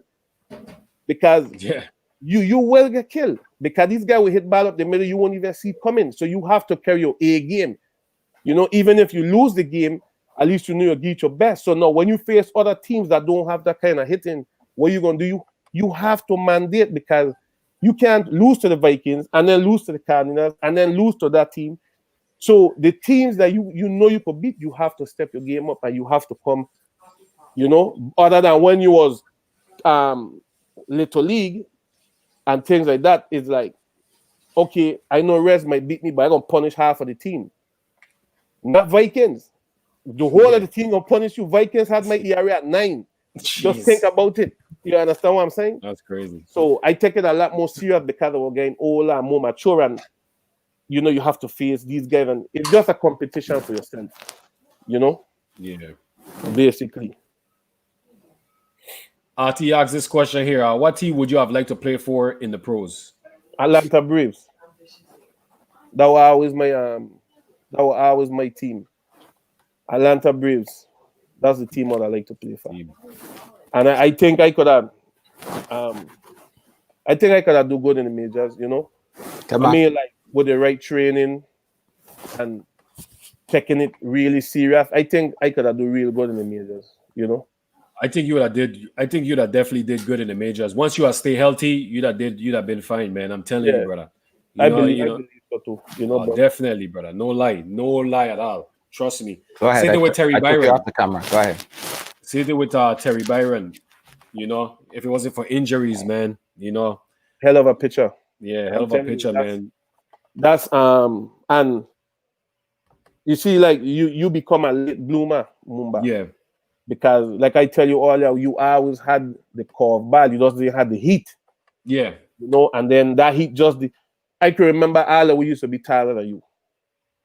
Yeah, that's and crazy. All of a sudden Mumbai is 6'5", 6'6". Like, dude, what you eat? You know what I mean? Like, yeah. You know what I mean? Like, and then when I hear that, I think it's Joel that tell me that you get signed. I was like, man, I'm glad for this man. You know? Yeah. So it just goes to show, like, we were early bloomers compared to you. You know, so it don't matter if you're the early bloomer or a late bloomer. You always have an opportunity, man. Yeah, I always have opportunities too. Always, you know, I always have an opportunity, you know, because you always want to punch me, my heel neck, and you become the elite pitcher. Yeah. In you know, as a pro. So that just goes to show, man. You know, big up yourself on that. Yeah, man. Much love, man. Much love. You know what it is, man? It's all about opportunity, man. Yeah. That's all it is. You check. I think Pang might have heard the story when I tell on Livewire. The only reason I guess drafted was because I tell a dude I could join in the 90s. You joined in the 90s from 15, 16 years old. You check. I was like 19, 20. And until I do like a 90s, next thing you know, I get drafted just off of that. So Yeah. if you pull yourself in my shoe, you definitely would get drafted, and you know, same with Neg and stuff like that. I think that talking about that, you had a hell of an arm. Neg had a hell of an arm, and Makil came on late. But the fact that you was showing in your 90s from since you in your teens, and same thing with Neg, you know, I think we just gotta do a better job back home to realize the talent, the rare talent that we have. Like you guys had rare talent at a young age, you know what I'm saying? And for anytime a scout hear a kid join in the 90s and he's 15, 16, 17, they want to know where he at. Yeah. They want to know where he at. So, you know, it's kind of like waste. You kind of look back and you could be like, man, it's wasted opportunities in a way, because we should have do a better job. The adults should do a better job of get the people in what context should do a better job of getting more people down. I'm gonna be honest with you, Mumba. A lot of scouts came from people bringing them, and some of them will come and I will show up and say my back hurting. You know, like to be honest, and some of them we be in there. Terry Byron being there, we be in there with some of them, and they will tell us we be at third base. And they'll tell us throw the ball to first, but throw it over the fence. I know Terry Byron can assess on that. Yeah. They want to see you throw the ball to first. They want to see your arm. They could get you to find the first base, you know, but they can't get your arm to be as strong as it is. You know what I mean? So I could say a lot of people try for me. A lot. Okay. That's you know, good. I just what was there any fear factor in there for you that you like, man? I know I good, but these man out there like bad, you know what I'm saying? Any fear factor living away from home, fear factor that you're gonna fail, like anything outside of that? Nah, because I don't believe he had a better pitch out than I made the man Tang. And when I really feel good and I really want to pitch, I don't think no team out there could have beat me when I really want to pitch. I remember one year, my worst year ever when I was 14 against St. Thomas.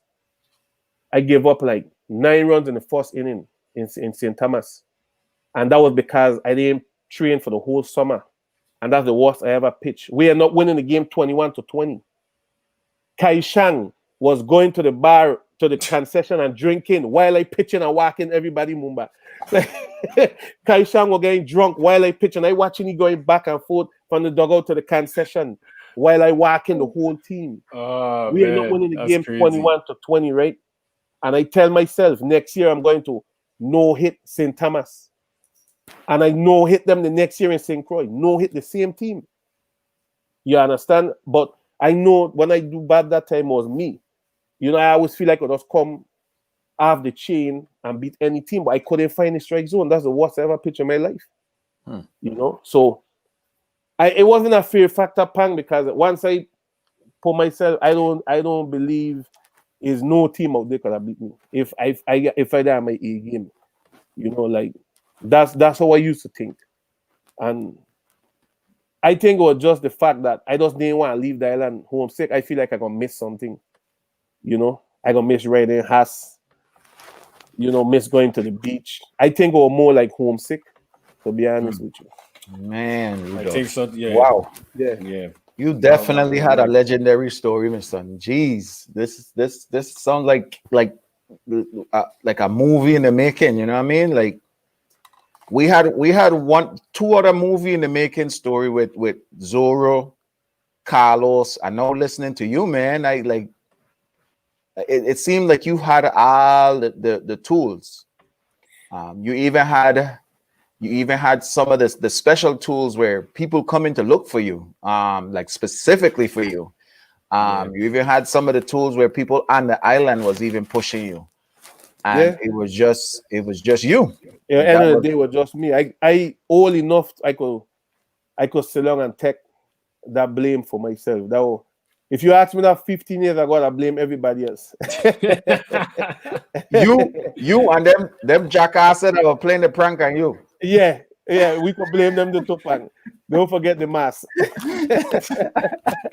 The mask, brother. That's crazy. Don't forget the mask at all, you know. But I just think it was just a blessing from I think we're just a blessing from God, to be honest with you, because I think when I look back at it, it's like for you to feel or exceed that like you had what I do near Saro.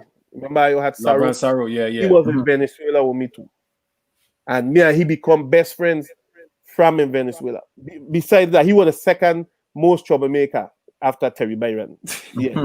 You know, and me and he developed a relationship in Venezuela just from we reach over there. We St. Croix win, and we choose 2 players from St. Thomas to go with us. And he was one of them. So when we reach up there, nobody didn't want him in their room because he had a lot of chat from when we play them. Yeah, yeah. So me and Joel take in our room. I said, no, come in our room. So now when other teammates want to come to our room, we tell him they can't come in. That be no bodyguard. And he'll run them from coming in our room. You know, and me and him, I end up, that man have a lot of love for that man too. Just from, facts. you know, it just show that playing against he was like, man, we can't stand this dude. But when you actually meet him, it's just a competitive nature. You understand? And me and him end up getting a good friendship from that. Saru, Yeah, hell of a man. player too. Hell of a player. Man. That's facts. That's facts. Big up Peanut Roach, yeah, one of the best baseball pitchers too. Peanut Roach, Harry Gunn Carter, big up, young Chico, much love. Yeah, them guy was the older than we to Mumbai. Yeah, yeah. And we used to watch them pitch. Yeah, you know, was pitch. Hell of a pitcher too. And Rudolph, you know what was so amazing too was the fact that remember we used to have Little League game down in West. We used to have senior league going on, and then later on we having man league, and we used to always go and watch the Ola players. Yeah, 30 to 50, 60 to 18, man league, man. And I never thought would have got out Little League because I was starting to be Little League all my life. You know? Yeah. It's true. It's true. You know? So it's just good that we did here and we could kind of look back at the old times, you know, Mumbai. Yeah. And laugh about it, and because it built us into what we is now, you know. That's true. Yeah, I see Young, that's my boy to Young. That's my boy right there to me. Son. Yeah. You know, and baseball bring a lot of us together where we have love for each other, period. And if I didn't play baseball, a lot of people who I know, I wouldn't even know them. That's true. That's facts. You know, to be honest, you gotta remember Annie. That was what she was a baseball coach, young mother. Yeah, rookies. Rookies, you know. Yeah, rookies. So baseball actually bring a lot of people together, man. I won't even lie to you, Mumba. It's true, it man. Really did. It's true.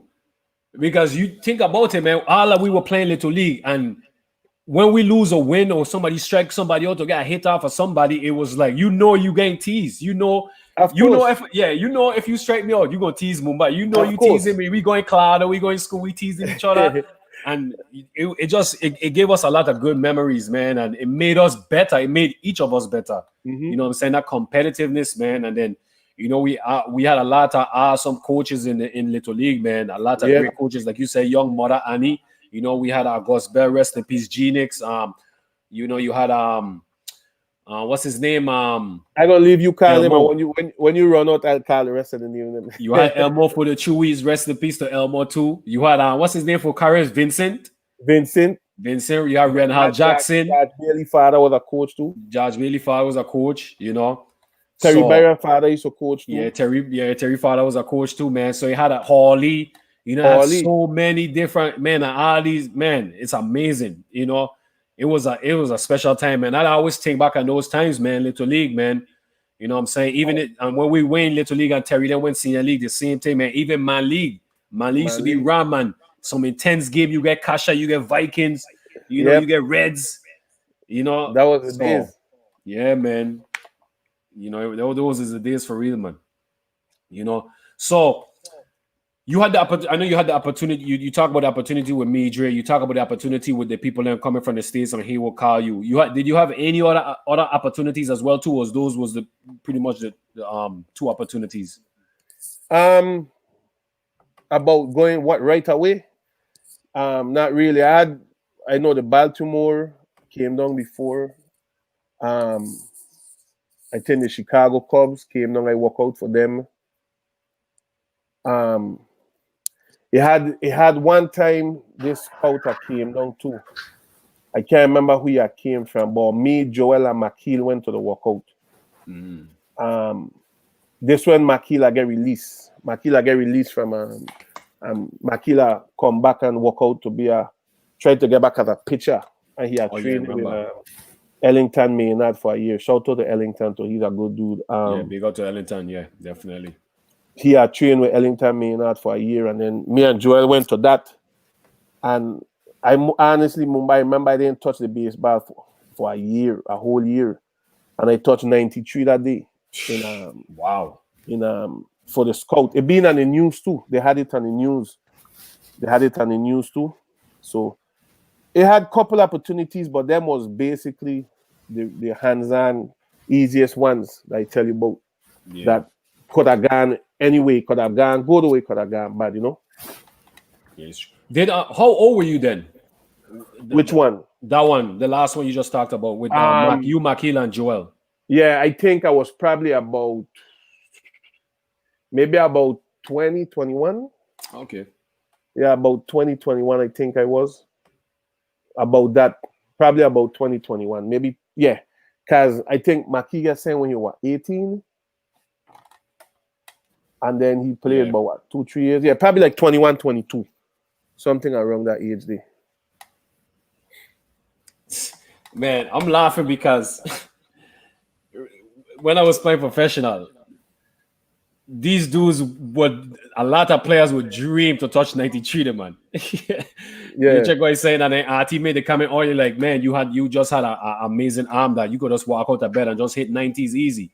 That's what people are like. That's amazing, man. People don't realize if you're a baseball head, they know, but like, that's crazy. And here the best joke, Mumba. I used to try 2-seam fast, but I didn't even know about a 4-seam. So I was throwing 93 with a 2-seam.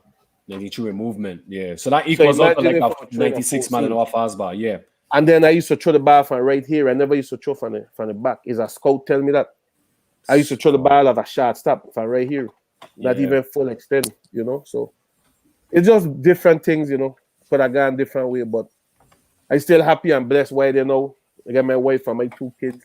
And I know my wife watching, so I can't say I wish I did get signed because she's gonna say something, Yeah. You get trouble. Yeah. Happy wife, happy life. This is so. That's what they say, Mumbai. I glad I did in a good position. I get 2 great sons. To be honest with you, hell of baseball players too. I actually think they were better than I was. And wow, that's what you gotta look at it as parents anyway, because I really don't know how good I was at that age, So, and then G-Nex had a real good relationship. G-Nex used to call him all the time. Every week, me and G-Nex would be on the phone. And G-Nex was a great mentor. And me and G-Nex never had a relationship on Mumba because he was Reds and I was Dusters. So me and G-Nex never had no relationship. Don't talk to each other. Nothing. Don't even say hi. Because, you don't know, it was just me because, like, dude, when you going to let we win a game? You know what I mean? Yeah. And then 2012, me and G-Nex become, like, real good friends. Till G-Nex sent 2 kids up here, Charlo Jacobs and Colleen Jacobs. G-Nex sent them up here for me to train them a summer. Oh, wow, nice. It just goes to show that sometimes you gotta cherish the people that are around you, because I never expect to hear G-Nex pass away or is going to pass away. Yeah. It's just certain things like you didn't expect Kobe Bryant to die. Right. Saying like certain things like, nah, this ain't happening. So 2020 have really been like a eye opener, and for me especially. Yeah. And I could share a story with G-Nex right now to show you G-Nex is a plan ahead, and he's a guy full of patience. And he will, if you tell G-Nex that you could swim and he know you can't swim, he ain't gonna tell you can't swim. Okay, go ahead. And when you start drunk, he gonna pull you. he lead by example, you know, let you Yeah. learn in that situation. When That's true. 2 months before I went down in September, Genius called me, said, when you coming? I said, I coming in the end of August. And he said, okay. He called me back 2 weeks later. He said, you're still coming in August? I said, no, I come in September. He said, I'm gonna wait for you. So I said, what do you mean you're gonna wait for me? He said, I'm gonna wait for you. Just know I'm gonna wait for you. When you reach, I'm gonna wait for you. I'm gonna wait till you reach. So I kind of like, I tell my wife, like, that don't sound right. Mm-hmm. I didn't even book the tickets yet when I tell you I come in September. So I end up booking the tickets, because I like, nah, that ain't song right. So I end up going with my wife and my 2 kids. So I went and I see Genix, wherever. And Genix passed away the following week after I leave. So he just go to say, Genix know his time of coming. You know? Yeah. And he ain't tell nobody nothing, but he just let me know I gonna wait for you.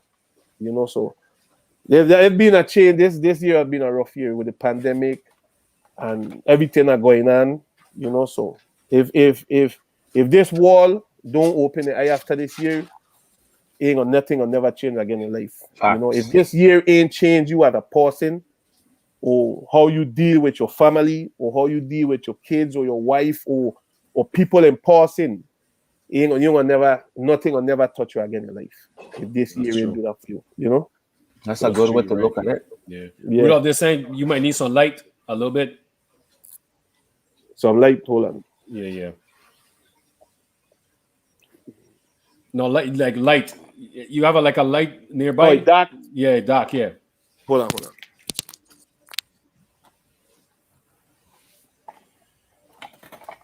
Great episode, man. Man, this is amazing, man. If all the viewers appreciate you guys, man. Appreciate you guys tuning in, supporting Rudolph, man. Much love, everybody. Young, my brother, much love. I love you, my brother. Big up Facts, yourself. man. Everybody engaging, and when it's a good story, that's what'll happen. Like a Yeah, really man. good story, like everybody to be engaged and like these comments coming so fast, it kind of hard to Yeah. keep up with all the post them. So then Yeah, Rudolph exactly, definitely got a good story, my son. When he Yeah, come back, Mumba, when he come back, I gonna just say good night to Ayo, and I actually don't have to go anywhere. Yeah. I actually have to jump on another Zoom call. Okay. But when he come back, I gonna say good night and thank him for coming on and sharing his story, and then I gonna drop off. Okay. Yeah, Dwayne, we gonna ask you that, Dwayne. We gonna ask you that. Artie, I gonna ask you about the inter island, you know, as well too. If Artie, if you're still watching, you know, so those questions gonna still come, you know. Yeah, And man, David. I also gonna still be listening in. I gonna keep one ear in and listening to Ayo. So I gonna still post my comments and things. Yeah. Pangama says it's a good story if you stay awake. Man, you know it. I go 5. I've been driving until 5 o'clock this morning, Jeez, man. and I started like around 3 yesterday afternoon, and I drove till 5 o'clock this morning, and I sleep till about, I think, almost 11 today, and then I've been going again. Yeah, man, that's rough right there, man. That's rough for real. I mean, even tired carrying. So that's a good story, like you said. And stop calling me out like that. There, we're gonna have to square up one day, carrying, because you'll be throwing your little jabs. Yeah, that's good, man, Rudolph. That look perfect. That's perfect. Yeah, man. Hey, well, Rudolph, I gonna go ahead and thank the man right now, because I about to jump on another Zoom call with my son, Coach. Okay. Yeah, man. But hey, just give thanks for the man to sit down and share your story with us, and it really felt like I was looking in a mirror and listening to a time capsule of somebody telling my story. Like I said, the only difference is just you play baseball and I play basketball. Really and truly, like it's like a spitting timeline. You know what I'm saying? The things that you went through, the same things. And it's always good to know that you weren't the only one that went through the struggles. Everybody had their own struggles, but everybody had like a different struggle, and good to hear somebody with a similar struggle, like a similar story like mine. You know what I'm saying? So Really appreciate you, man. Much love. You know, I glad I was able to hear your story because I didn't know that you played baseball, and to add to that, I didn't know you was as I never knew that you was as good as everybody and yourself is saying. So just keep doing your thing, man, and I hope you out there spreading that word and kicking that knowledge because you definitely have the experience to talk. You know what I'm saying? And people should really sit down and listen. But Mumba, good night. Good night, my You know, brother. the rest is you Aye, got man. the control of the show. And Rudolph, good night, man. Much love, and keep doing Aye, your man. thing, man. Same way. Yeah, Yes, man. sir. Give Much love, thanks. my brother. Much Thanks. love. Good night to the fans once again. There's no us without Ayo, and see Ayo on Wednesday. Yeah, Rudolph. So, what was I gonna ask you? So now, when did you start? So when did you transition into a coach? I can remember this was 2011. See, what happened is I had my son, right?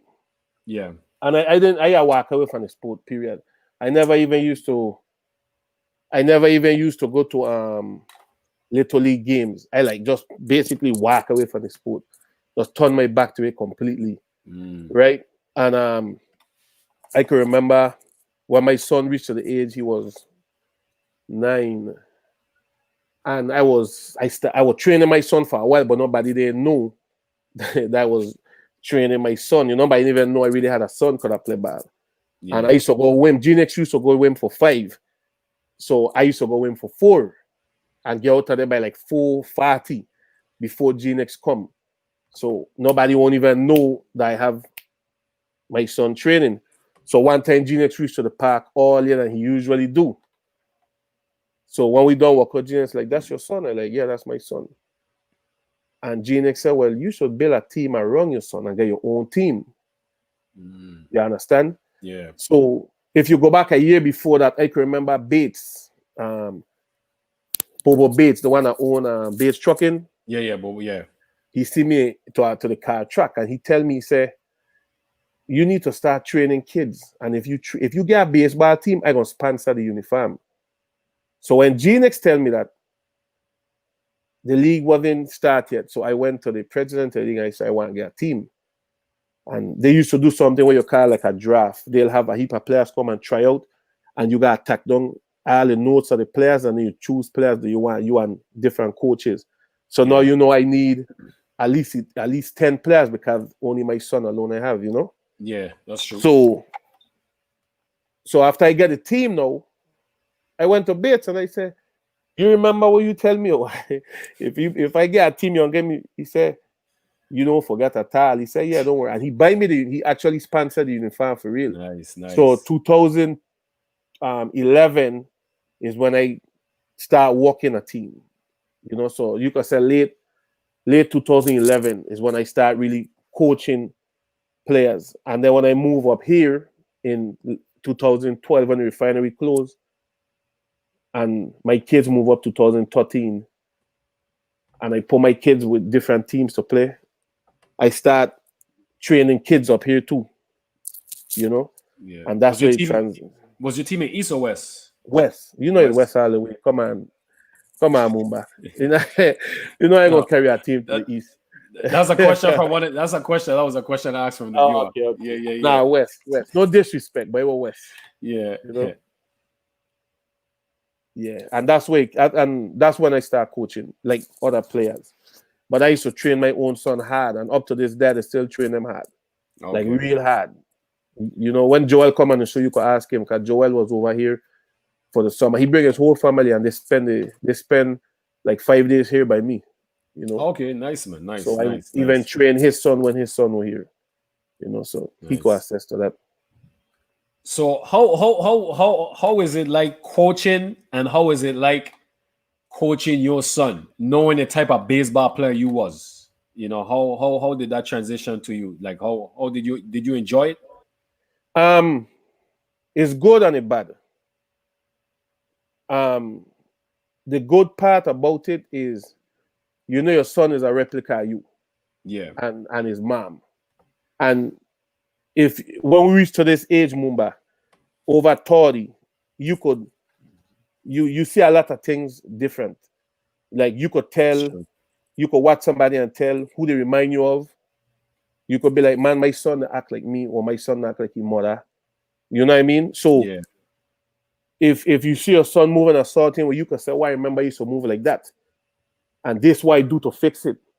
So it's a lot easier for your son to get over the hump when you train your own son. But you still got to hold him liable for when he messing up too. You can't just have favoritism because it's your son. Yeah. You got to be honest with yourself and treat your son just like how you would treat any other kid. You are any That's other true. player. You can treat your son better than you treat anybody else. That's being biased, and that's the first part about training your own son. Now the bad now is um when your son kind of mess up, and sometimes you take it to a different level because that's your son, and you Yeah. shouldn't.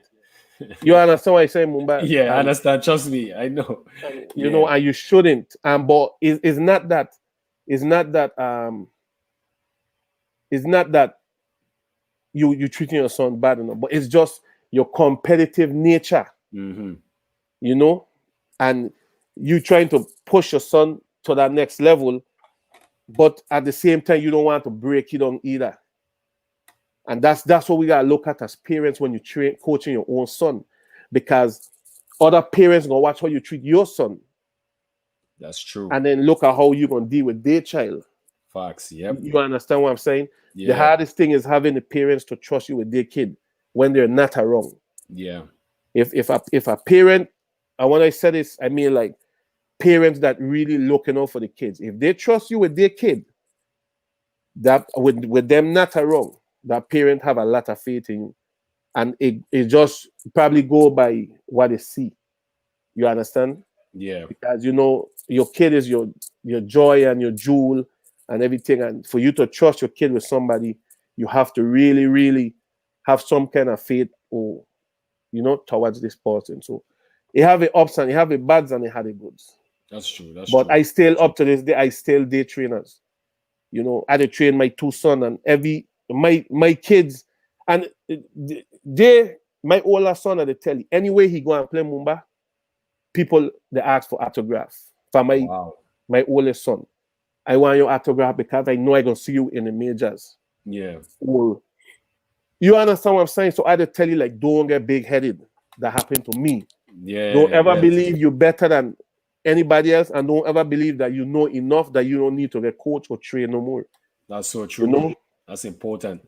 and I could be, and I thankful Mumba that my kids them they listen to me, and Mm-hmm. my oldest son is 18, and he have never answered me back or never bad chat to me, and I believe because I deal with he like a brother, mostly like a son. Okay.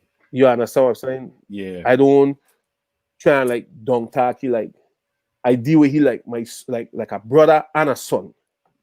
And you got Yeah. to show that respect to your kids, and that's only you can't make your child fear you. You understand? Your child have to respect you. If your child fear you, you're gonna have problems. Your child have to respect you. Like I know my father ain't gonna like this. Let me not even do that. You know what I mean? Yeah. So Yes. it get your ups and it downs, but it's good too. You know, How did your team doing well in the West League your first year coaching? the 1 year I had it, my team run second, Okay. and I only had one player on my team that played before in Little League, Wow. right? And I won't lie to you, Mumba. And I only run second because one of the team them cheap. They went and get 12-year-olds and beat me a game. And the league allow it because the guy said all of his 9 and his 7 to 9, it was 7 to 9, the team was. And the guy said his some of his players didn't show up. So his 10 to 12 team was playing next. And he used 4 of his players from his 10 to 12 team. And that's who he beat me. Which wasn't a problem, but they shouldn't allow you to use them to pitch. He should have used them just to fill in the spots. They shouldn't be able to pitch because there was 10, 11, and 12. Yeah. And I didn't know.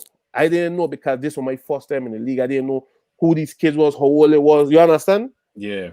And it's Yeah, that's after the true. game, somebody bring it to my attention, like, this what happened. And when I went to the league, they said, well, we had no choice. We had to. I said, well, all right, cool. And that's why I'm not running second. And we went, I think our record was like 12-2.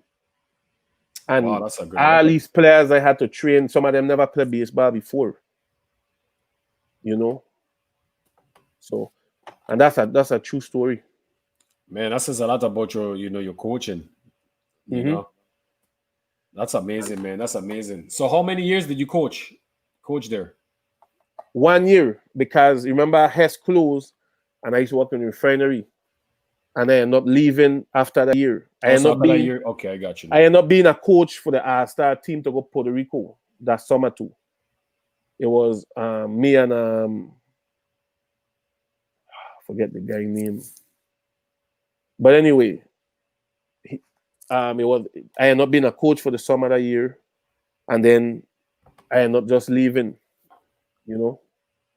which sad because I ain't gonna lie, I really liked the team, Yeah. but it was different situations, with like the team or the future, your family, you know what I mean? So I really, if that refinery didn't close, I would have still been there having teams, and I think I'd bring a lot more. And you know what? Coming to the States show me a different insights of ball home and ball in the States. Yeah. So is a blessing too, but sometime down the line, maybe a year, 2-3 years from now, we're gonna try to do something home. You understand? Where we actually giving kids the right training. Not to say like a lot of the coaches home can't train. I ain't saying that, Mumba. Yeah. But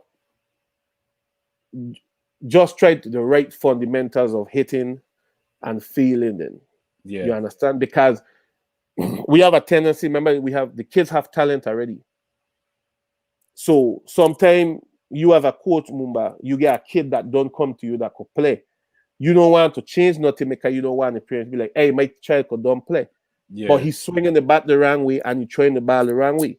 Yeah. So what gonna happen 5 years from now when he gotta go to the States? Then he gotta learn that all over again. All over again. That's so true. it's best to teach you while you're young, Yeah. And that's all I saying. I ain't done pressing nobody in the island. We have good trainers in the island. Yeah. But training comes from viewing too. You have to watch a kid. All kids is different. You can't train everybody to hit the same and pitch the same. You gotta walk around with what a kid have. You understand? Yeah, that's true. Yeah. Yeah, that's true. So how was before we transition? What do you think about, because Artie mentioned it earlier about instead of having an East and West, they should just have like an inter-island all-star team. What you think about that? I think it's good and it's bad.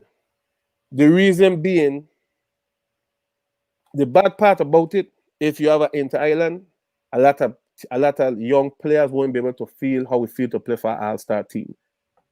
Because instead of having two teams, it will have one team, so you have less players.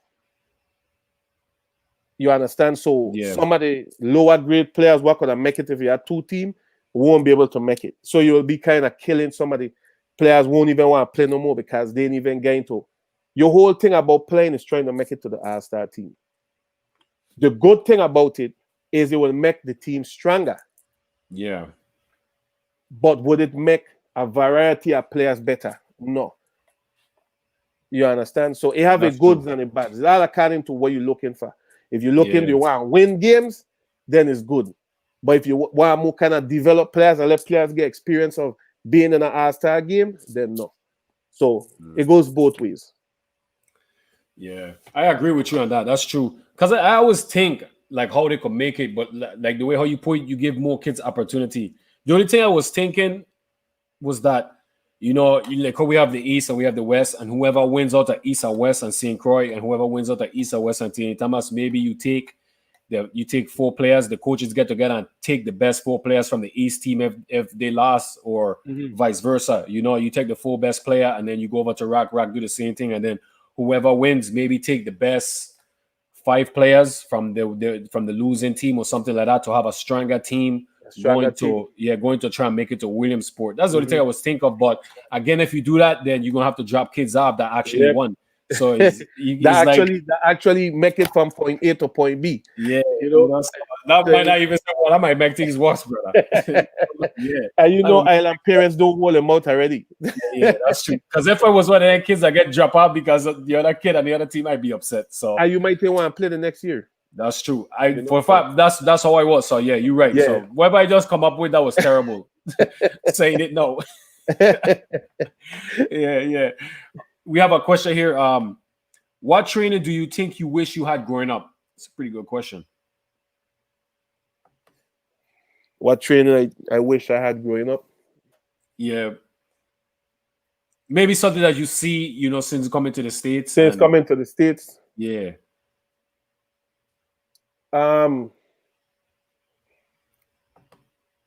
More hitting. More hitting.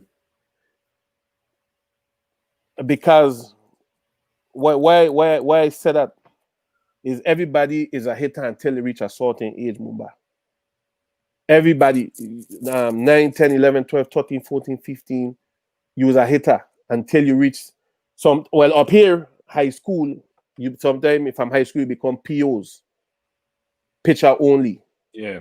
But in the islands, you was a hitter all the way up till 16, 17, and then you transition on to something else or go to a different state. Then they'll make you either outfielder, infielder, pitcher, catcher.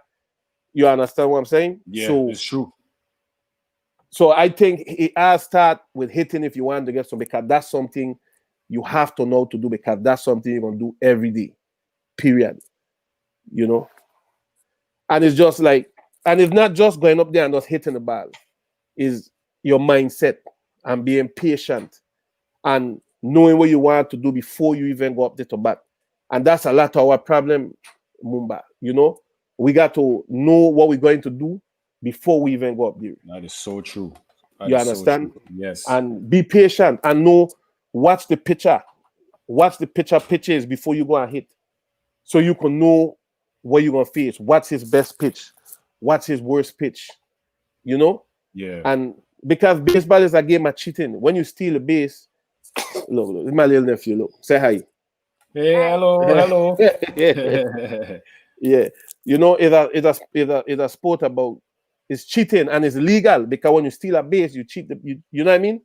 And if you could get one little thing, like I was telling you earlier, I used to know when you throw your curveball, because this thumb of yours will be sticking out of the ball. Yeah. Them little things will make you a way better hitter than you just knowing how to hit the ball. That's true. That mental part of the game. Yeah, that's true. We have a question here. Can you touch on and I was gonna get to that, so that's perfect timing. Can you touch more on the difference between baseball home and baseball in the States? Is it just more about fundamentals?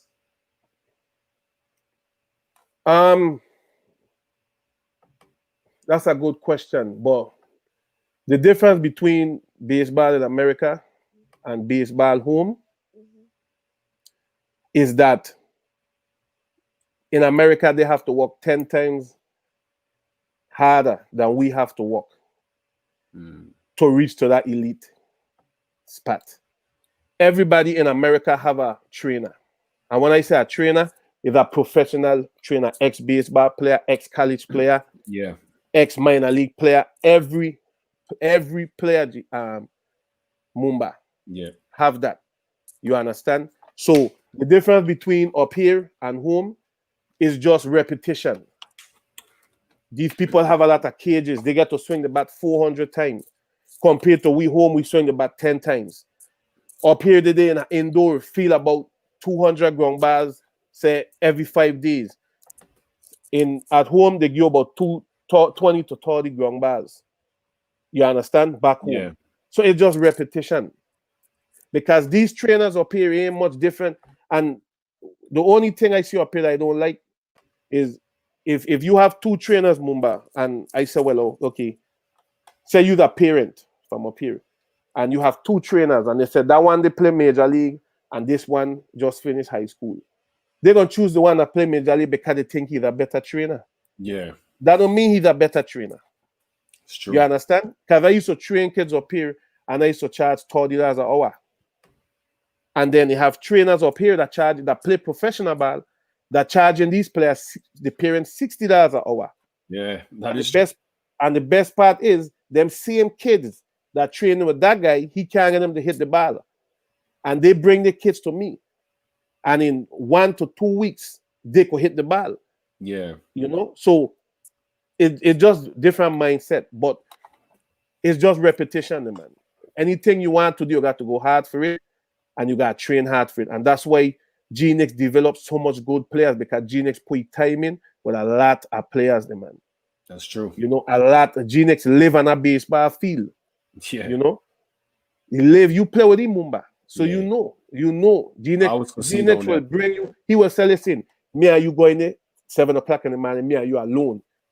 And he gonna walk on whatever you need to be walking. You understand? Because it's like, as I tell my kids, we'll go to the cage, right? And I'll show my kids all high ball in the cage from soft tossing. Yeah. We already know you could hit the ball, but we need to work on your weakness. That's what we call practice. You understand? Not to go and bam, bam, bam, and look good, and people are wrong. They be like, damn, that kid could hit. But what gonna happen when you go to the game and remember up here is scouting reports. No? High school is pure scouting reports. Scouting reports, yep. He can't hit the change up. You are going to see the change up 50 times. You're gonna see it all the time until exactly, you can hit it. Until you can hit it. You know, so you have to work. You have to work on your weakness, man. You know, and once you overcome that, I tell you, you'll be great. You'll be a great baseball player, because I've trained a lot of them that. And I would tell them, if you ain't working, tell me. Do it your way, and we're gonna do it my way. And if your way work, we're gonna stick with your way. You understand? And that's for them to get understanding, like, okay, this really working. You know, because if that kid don't believe in you, Mumbai, it's not going to work. It's not gonna work. You have to believe in you at the end of the day. So you have to let he do it his way first. And then when you see him working and you do it your way, and you see them get a little bit like, you already know. Yeah. Like, man, this man know what he's saying. Yeah. You know? And in that, I better than you in training, or you better than me. But it's your vision. You understand? Yeah. It's your vision, man. Something you said that's very important, right? And I thought about it just the other day. I was thinking about Genix, and you said something which is so true. And I think he was kind of you could say in a way he was kind of ahead of his time with baseball, is the fact that he will, like you said, 7 o'clock, man, you going alone, and you will have that one-on-one. You know, you will have that one-on-one coaching, training, whatever you want to label it as. And that's so important as a young player, as an athlete. Sometimes you need that one-on-one. Exactly. You know what I'm saying? Because when you're practicing as a team and you are a coach, you can't hit all the points with each player. You know, you got to practice the team as a team. You know, you might talk about some stuff here and there, but with Genix, he will like actually take you and he will work for like 2 hours, 3 hours, 1 hour. So you gain that extra work and that extra training and stuff like that. And it's funny you said that, because it's so true, and it relates to the players them up in the States, man. Like you said, everybody have a trainer. Yep, everybody. Yeah. Because even they ask my son, who they train you? What trainer they train you? My son, they say my father.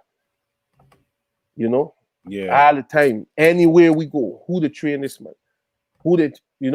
And they think my trainer is Santos.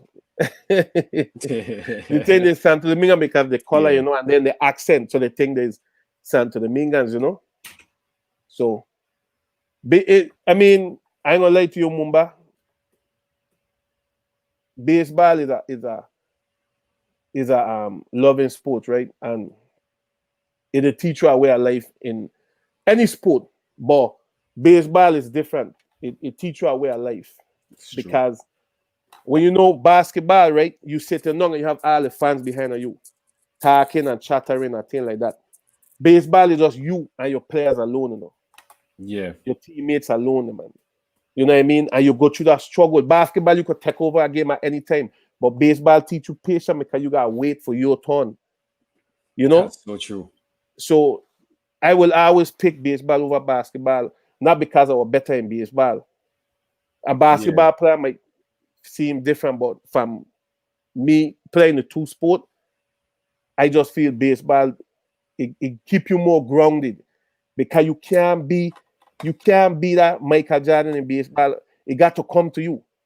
You understand? Unless you're down the monk pitching and you take over the game. But other than that, you playing third base, you got to be ready for that ball to come. Ain't like when you playing basketball and you know the man will pass. Hey, right here and the man pass. Baseball, you got to always be on your toes and wait for your moment. You understand? Dude, it's great, man. It's you 100% correct. It's fun you saying this because I was just thinking that the other day too.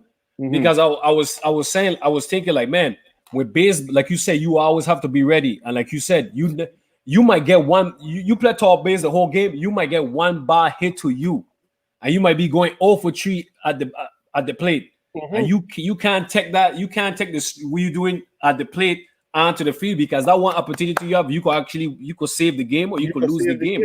game. You know, and I was thinking too as a pitcher. It's hard because if you pitch, you're a starter, right? You pitch one game, you got to rest 4 days, 5 days, and you pitch again. If you pitch in a game and you have a bad game, you have to wait 4 5 days. You know, and with basketball, it's like it's back and forth. You turn over the ball, you could still make it back up on the offense or the defense position, whatever the case may be. But like you say, you know, with baseball, it grounds you, it humbles you, and it's like a way of life because you just gotta be prepared and you gotta be ready, man. When you dropping a lot of gems and a lot of knowledge, man, it's crazy, but it's so true with baseball, man. It's so true. It come with age, you know, because I never look at it that way before, you know, Mumba, and like it's just to show you, like when my wife was pregnant with my first child, I wanted a girl. That's a show I wouldn't even think about baseball. Yeah. I wanted a girl. I wouldn't even think about baseball. You know, we baseball players, we like, wow, boy, because we want he play baseball too. But I was so done with baseball, Mumba. I wanted a girl. Yeah. I want to get a boy. And then when he was about 4 years old, and he tried about him, and like, what this man got? But you that left-hander, what you doing? You know what I mean? What you doing being a left-hander, you know? And the only thing you do with the left hand is throw, everything else you do with the right hand. And that's how my father was, you know? Wow. So, yeah, man. I like to say Mumbai is, as you get older, it make you more humble and it make you see things from a different point of view. And, you know, is your supporting team too, you know? You know, I was just telling my son them today, my mother never miss a baseball game. If a person don't know my mother from the baseball game, they never been to the baseball game, you know? That is true. You know, that I always be my number one fan, you know, and yes. And then as you get older and I meet my wife, you know, my wife remind me so much of my mother, you know, says like, I think I bless Mumba because I needed that kind of guidance, you know, like I needed somebody that gonna tell me about myself and gonna have my back 100% too. You understand what I'm saying? Yeah. And that's the only person I think could have taken the place of my mother, my wife. I think I would have been, because I don't know my wife 20 years. No, I don't even want to be with myself 20 years, Mumba. You know what I mean? So for she to be with me 20 years, you know, it's a blessing to one. And I think that's what kind of like guide me through my life to one, you know, the changes that that made my life and why I'm at now, you know? Yeah. Big up to your wife, man. Big up to your wife, definitely. You know, big up to your wife, indeed. So we got to some viewer question here. We got a quick question from Brannigan. The sport of baseball right now in the VI is in jeopardy. How can we develop our baseball product post-COVID? The first thing we need on the island, and me and Genix was talking about it, and me and Genix was tight on it. We need some kind of indoor. You know, and the reason why I feel that we need an indoor is because a lot of the kids now don't want to be in the sun, Mumba. Yeah. Like they really don't want to be in the sun because basketball is not in the sun. You know? So if we get an indoor facility where parents or coaches could train the kids in an indoor facility without the sun, more kids will start shying over to the baseball sport again. You understand? Because there's more work and less heat, if you want to put it that way. Yeah. You understand what I'm saying, Mumba? So you'll be agree, like, you'll tell your son, let's go to the cages. Okay, let's go, daddy. Or let's go to the field. Like, wow, I got hit 20 balls and I still got to go all the way to the outfield and pick up them ball. You know what I mean? Yeah. So we need a facility, man. We need the kids to know, like, we there for you and we gonna train you and we can make you be the best player you could ever be. You understand? Because some of them kids have mad talent, they just don't know because they never played the sport. You know, and That's kids true. is so competitive, right, Mumba? Like, if one kid come and he come with the friend just come to sit down, and the friend will be like, man, I could hit the bar better than you. Yeah. You know what I mean? And you say, well, come, man, you hit like 2-3 balls, like, damn, this dude could hit, and he never even played the sport. You know, so we got to kind of walk with the kids them. Like, I know the heat ain't easy and the kids them lazier than we was back then. Yeah. I used to ride pedal bike to practice. These kids, no, they ain't doing that. No, they ain't doing that. They ain't doing that. I used to ride pedal bike. My father used to don't work 5. And Gus Bell used to get practice from 5. So I had to ride my bike to win if I want to practice, you know. So we need to get back to baseball in the Virgin Islands. And I be honest with you, you know, because it'll change the whole life. It will change families, you know. It will shine light on the island. It will change families because if one kid gets signed, hear me, but Genix, Mumba, if one kid gets signed, that's a whole family life change. That's You true, understand? man. That's true. So the baseball need to come back. It really need to. It really, really, and I push him to really do something good in the island. And I think one person that I think will be good for that too is RT. Facts. You know? Yeah. That'll be a RT. good dude to lead that turn, you know? That's true. To be a I part agree. of whichever team, even if me or somebody else have the opportunity to do it. Yeah. You know, they should invite RT into that because I agree. he's a genuine dude besides everything else. You understand? He is, yeah. He's even though he was a Reds, you know, he's a genuine dude besides everything else, and that's honesty. And Judge Bailey doing anything in America too, you know. Yeah. And I watch he posts up his videos, and you know, and that kid did Judge Bailey.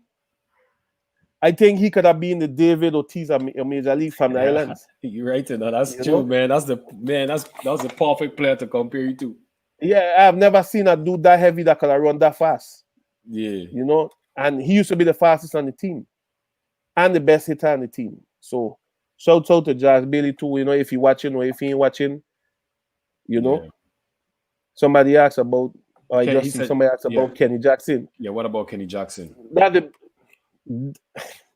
you know, if my son will hear it, I'll let he say, Kenny Jackson was the best hitter I ever faced.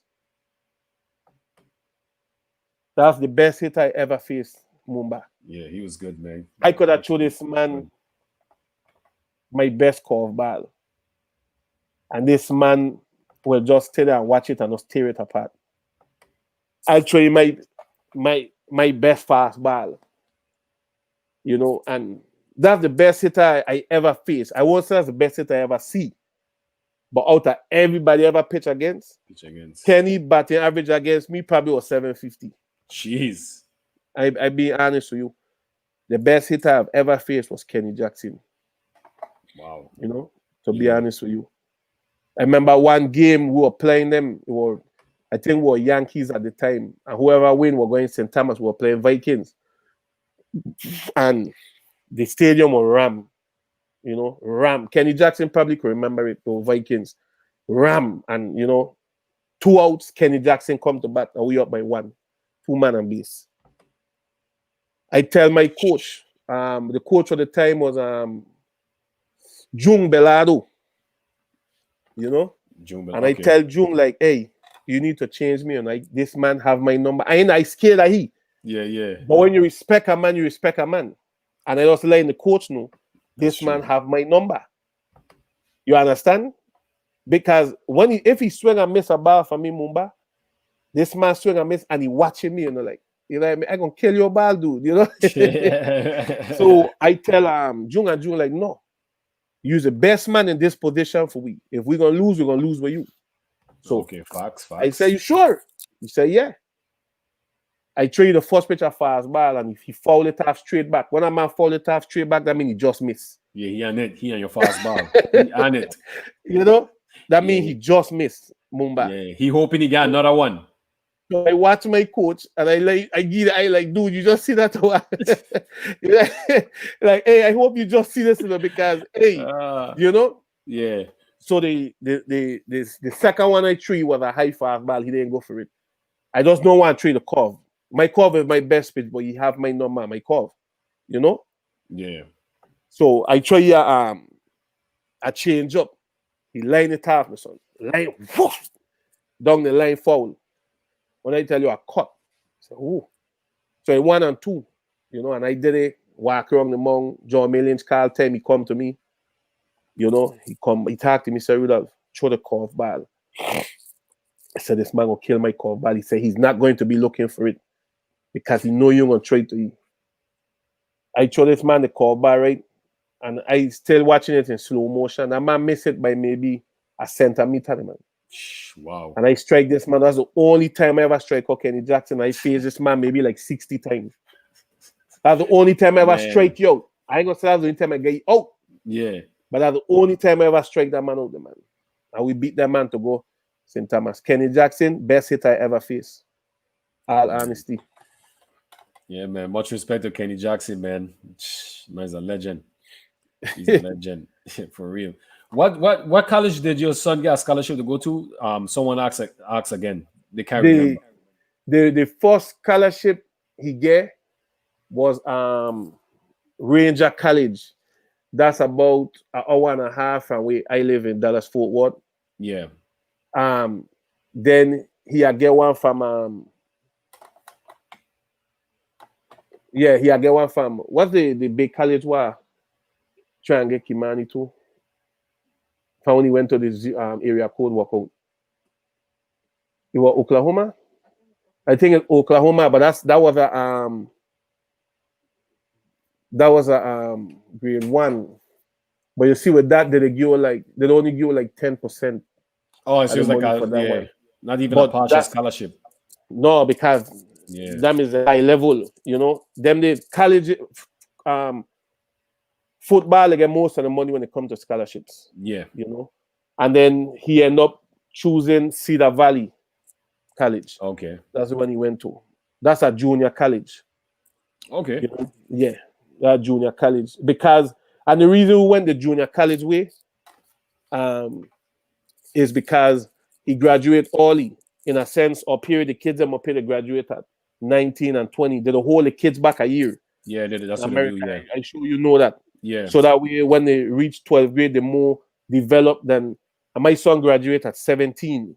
Yeah, you graduate young. Young, because you know, with the start early in the islands. Yeah, that's true. You know, so they advise we go to a junior college, do about 2 years. So when he done with that, he's about 19, making 20. He's gonna be bigger, stronger, and faster. Yeah. And from right there, he could go straight pros, or he could go to a big college after that. He's still young. Yeah. So see that how you to answer the person question. Yeah, that's a good move. I agree, because I was telling somebody the other day the same thing. You know, because he's at a JUCO. You know, you just never know. You never know when he'll grow more, when he'll get stronger more. Something it'll happen overnight. And when you go to a JUCO, you have the potential of getting drafted your first year or your second year. Yep. And then you still get your opportunity. And then you could still do 4 years of a big college if you do 2 years in JUCO. Yeah. So all that I learned being up here in America, you know? Yeah, so it puts you in a good position, man. It puts you in a good position. Yeah. We have a question here from Andre. How do you motivate a parent or motivate parents to be better supporters than just dropping off their child as a babysitting service? Your son can't play on the team if you're in there. Mm. You know, because In the island, in the island so small, everybody know everybody. That is like, in the island we more desperate for players because we have so seldom that Okay, you as a got you. coach will go and pick up players to bring them to practice. You understand? Yeah. Like, I need this player because I have much more like this. But in America, you have 200 of the same kids. So if you ain't bringing your son and you want to be here with your son, we don't need him because we have 200 more just like your son. You understand? So you don't go by population. That's the only difference. You think so. You tell the parents like you need to be here with your son because kids always have something to prove to the parents. You know that your young kid, he'll come to you, daddy, look what I do. Or daddy, I could touch the roof now. You know, and certain kids look at things at a younger age, and certain kids don't. Like a 9-year-old be like, "Wow, my mother, I never to practice." Or my father, but and next 9-year-old might be he ain't studying that. You know, that kind of who the child is. But you as a parent need to be there for your kid all the time. If certain practice you can be there because you actually have things to do, that's okay. You know, but you wanna or if you're a single parent and you don't work the same time when practices, we understand that. You understand, but if you ain't doing nothing, be there to support your kid because you use a hero to your kid at the end of the day. You know, that's what they tell people. Even if you work at a job and you have a boss, your boss have to show you respect because when we clock out and I go home, I'm a king to my family, you know, and you is a king to your family, so you gotta treat me respect. We ain't no different because you have on a white hat and I have on a yellow hat or a blue hat. All of we is man at the end of the day. You understand? So you treat me respect, I treat you respect.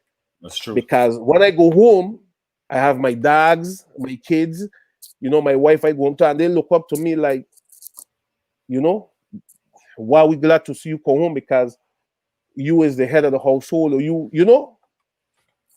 So that's all it is at the end of the day, Mumba. I just see Temal there on the live. Yeah. Temal. Yeah, one of my little proteges. I used to train he and my little brother when we were young. Okay, yeah. Okay, we have a good question here from Brannigan. That's a pretty good question. Is the Virgin Islands prepared to look outside of the Little League tournaments? Example, Perfect Game in particular, the older players. Well, I really don't know what players they're in the Virgin Islands right now, to be honest with you, Mumba. Yeah. You know, I used to be a little more in tune with Genix. Genix will tell me who is who, and you know. So I really don't know. I know Makil's son is a real good player. Yeah, Makil. And it only go based on what I see, but I know he's a real good player. So I know BB have a son with a real good player, but you know this year with the pandemic, ain't really had much going on, and then so I really don't know. Yeah. You know, they'll have to ask somebody that's on the island. But if they have players at that elite position like Makil, Kids, and BB son, and then Neg son too. Neg son is pretty good too. No. Yes, next son too. My bad. Me and Gina used to talk about it all the time. Yeah. Tyrone. And his sister go too. Yeah, sister's a beast. Yeah. He really go too. So that's my bad on that. I even forget. But yes. So if you have players on that level, that will be great. They have the potential to play with Perfect Game and play with anybody. You understand? Anybody. If they have kids on that level, at least 10 to 12 kids at that level. And it could happen. You know, it could happen because they have great coaches down there. I don't know if Matching still coaching. I don't know if Kenny Jackson is still coaching.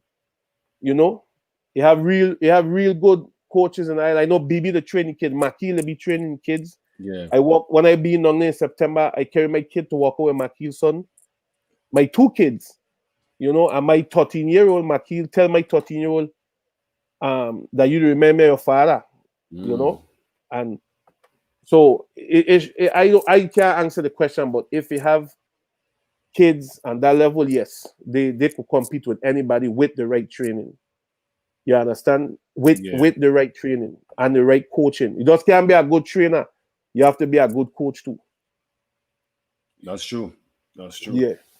And Brannigan asks where you located at. Just for some of the people them that just come I in, did coming in. Dallas Fort Worth. That's for what.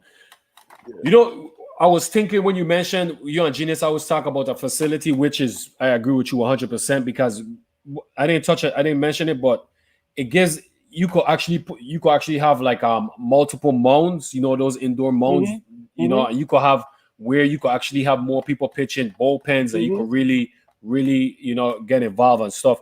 You know what I always think of too? You see, like how when we were growing up, we were so competitive. I think I don't know if they'll do it now, but I think what would be a good idea is that the coaches them should always have a plan, always get together where they go, always hold some clinics for all the teams, For all all the the players. You know where? Go ahead. You see that the when I was relating back and forth with Genix and other people in the island, the problem with that is you see St. Thomas, you know, St. Thomas, they beat for a lot of years now because while St. Thomas playing Little League, they already know at least 8 of the players that is going to be on the All-Star team. Everybody else know that. You know that, Mumba. We always know the 8 going to be on the team in the league. Yeah. These 8, they practice together in the week. Wow. You understand? Yeah. But in the island, they have too much static with the coaches and the parents. Yeah. So it's hard for we to do it. So when you see All-Star come, them 8 players don't gel together like Wigan. Yeah. You know what I mean? So it's hard to beat them. And that's why you see Rack take a next level over us. Rack even have a travel team. Yeah. St. Croix need a travel team. That's true. You know, and that travel team, they practice all year round. All year. Them same players that are in the travel team, they play in the regular league. So them same players playing on the All-Star team. How you gonna beat that team, Mumba? Can't beat that team, and they get Team too much don't of a gel. good chemistry. Yeah. Exactly. The chemistry You is know? there. Yeah. So it's hard to beat that team like that. It will happen on the island, but the parents and some of the coaches need to put the differences aside and let it happen. You know? And let it happen. That's the thing, Yeah, you know. No, I agree 100%. That's true, you know, and that's what it is. They got to put the differences aside because at the end of the day, it's for the kids, you know, and you trying to make the best, you know, the best way possible for the kids and the kids' future.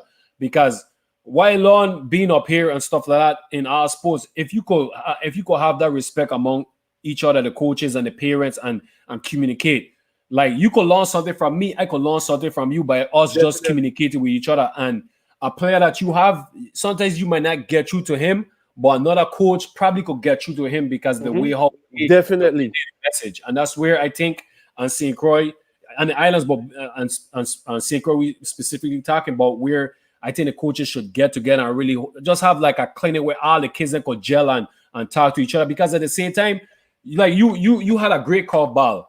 You know, a kid like me or somebody will come up and be like, Rudolph, how you to throw your curve ball? And then you have interaction with a teammate and you build that friendship and you build that chemistry. Definitely. You know what I'm saying? And then sometimes we might have opportunities together where players might feel comfortable traveling abroad because you know it might be 2 players, it might be 3 players traveling, and you have that companionship and that brotherhood where you feel comfortable traveling abroad with your teammate because you just build that chemistry by us holding those type of know different camps and clinics where we just having the kids get together and be more familiar with each other and bouncing information off of each other brain, you know. And I think that would help out too as well. A lot. You know, it will help out a lot. Just doing that alone will help out a lot. Just getting them kids together and setting differences aside, it will help out tremendously. Yeah. And that's the biggest problem in the island. The coaches and the parents, because remember this, right? You might be coaching a team and you beat that team. Some of the parents don't like you, because they don't hate you. They don't like you because you strike the sun out or whatever the case be, and then you end up holding a clinic. Some of them parents ain't sending their kids to you. Some of the coaches ain't sending the kids to you, or he can't train. Why gonna send you over there for? Don't worry if I can't train. I probably could coach. I'll probably tell your son something or your player something that you ain't tell him or you ain't see. You understand? You got to set your differences aside, man, and just let it happen, because at the end of the day, the kids in the future. Our days done, you know. Yeah. You know, going back for we, you know. Yeah. You understand? That's true. So you got to brighten these kids' future. At the end of the day, you have to brighten these kids' future. Have to. You know, because it's the same thing on my 13-year-old. He ain't play since he was 11. Right? He ain't play since he was 11. He ain't play no league. And I could guarantee you, when he was playing, he was probably in the top 10 at 11 in North Texas. Wow. But I pull it off because he was getting burned out. He was playing a lot of games, tournaments, a lot. And he started getting burned out of the sport. So I pull it off for a year, right? Till he ready to go back. That's smart what you did. You know? And he ended up staying out for next year because of the pandemic. Yeah. But I could post a video of my son, and you would think this man never even been out for 2 weeks. You know, I post a video he pitching a thing. I don't know if you see it. Oh yeah. I see it. That's the same one in playing 2 years. Wow, man. I had tag a scout. I had tag a partner who's a scout. Yeah, I did see you tag somebody. Yeah, he's a scout. He's a baseball scout. And listen, this man have not played in 2 years in no kind of league. But he stays active. But you know, I have a parent, I see that he was getting burnt out. You know what I mean? Yeah. I see he was getting burnt out. So I kind of just pull it off. And then right now, this man is so ready. This man is so ready. Right now, he even tell me better than me. I like to hear that. I like that confidence. And I like to hear it because that means he is back in it again. Yeah, the love is there. The love is there. Exactly. That competitiveness. So these is things you guys see in your kids too, man. Not just that your kids is great players or good players, but you got to see besides that, you know, how your kid thinking, you know, if your kid motivated, or if your kid, you know what I mean? Yeah. So I don't know. Man, that's amazing when you said that you didn't want him to get burned out, and it's so true, man. Like for you to say that, man, that's so important, because especially up in the States, because they play baseball all year round, man. You know, all year round, especially in the southern states, you know, Texas, Louisiana, Florida, you know, Georgia. I know Georgia snow a little bit and so, but something you gotta recognize that, like what you said, man, and don't burn them out. Let me tell you how serious America ball is. When my son was 11, the same 11-year-old, this team were willing to pay me and my wife money, pay for our tickets, pay for our hotel, and pay for our 11-year-old to come and play in a tournament in Florida. Wow. That's how serious America is about baseball. An 11-year-old, you know? Yes. You understand? An 11-year-old Mumba. That's how serious them man to take the sport up here. It's true, man. And the reason why that happened is because they played against a team in a tournament. The team had 42 players. Right? 42 players. They had players fly from all over to come play in this tournament. And the team my son being on beat them 5-2 in the finals. And they had 42 players. Jeez. And my son went 3 for 4 in that game. That same team offer to pay for it to come Florida. And I tell you no. You know what I mean? Yeah. That's just to show you the levels. These people, 11-year-olds, you know. Yeah. You don't get nothing out of this, you know. You don't get no money, you don't get no diamond ring, nothing, you know. But these people, just to say they get a win. Yeah. That's how serious the sport is up here. And it's not bad, because I like it, because that shows you're competitive. Yeah. We need to get the same mentality in Ireland, not the paying part, but the part like we really into these kids and want these kids to do something. You know? Yeah, it's true, man. It's true, man. It's true. You're right. You know, it's they're lucky they have you as a, you know, a parent, man, because you you doing things the right way, man. You know, you recognizing it, man. You recognizing a lot of things, man, and you having them being humble. But that video you post, man, he has it, man. He has it, brother. And he's I 12. was that's what Yeah, was so shocking, man. That's what, and that was that was like their major league type distance, that was right? the major league distance. Man, when he was and that's why I said I show you my 18-year-old. He play ball straight up and never get burnt out. But my 12-year-old, I know he's like me. I didn't want he to get like me and don't want, you know what I mean, get burnt out. And that's why I pull you off. Yeah. No injury, nothing, you know. I just pull you off. You know, and he when he was 11, he last year playing, he clocked 73 miles per hour. He last year playing. You know, wow. He get the same build as me. He's done 5'9", so I know he's gonna be like 5'11", 6 foot my height, or maybe taller. You know? Yeah. But the two of them is great athletes. My 18-year-old is great. He loved the sport more, and he came more for the sport than the younger one. And when the younger one reached that point where he loved the sport too, he's gonna be unstoppable, just like his older brother. You'll be problems, you know? Yeah. Man. You know, and even if they don't decide to play baseball, you know, like I tell you, baseball is a way of life. It'll teach you other things, you know. Teach you, yeah. So, yeah. So do you I know you touched on training kids up there. Do you coach as well too? You coach a travel team? You have your own baseball team? I used to coach a couple teams up here, and I kind of ease off for it at that age, because when you're coaching 10, 11-year-olds, you're coaching the parents too. That's true. The parents is too involved at that age. You understand? They're too involved, and it's hard. It's hard, you know. And so it's either you're gonna deal with it or you're gonna deal with it. And especially when you're trying to help their kids out. You know, you're doing it for no money. You taking your time out. And the thing about it too, if you know that the kids is going to get good from your training, you know, I ain't gonna teach your son something I won't teach my son. You understand? Yeah. I guarantee you I can make your son hit the ball. I ain't asking you. I guarantee you. And it's not going to take 1 week or 2 weeks. You understand? It's gonna take a month or a little bit kind of repetition, you know? Repetition, yeah, muscle. But I guarantee you, when I'm done with your son is going to be a ball player. I'm not asking you, I'm telling you. But the parents too involved. Like if you don't start a player, everybody, this parent vex. If you take that son out and put somebody else in, that one vex. Yeah. When my son used to play with somebody, then team, I used to say, my young son, let somebody sub for he, because people, why I don't sub that one? You know, let somebody sub for he. You know, if I was so worried, let somebody sub for you. I don't mind, because I know why I train my kids, and I know what my kids could do.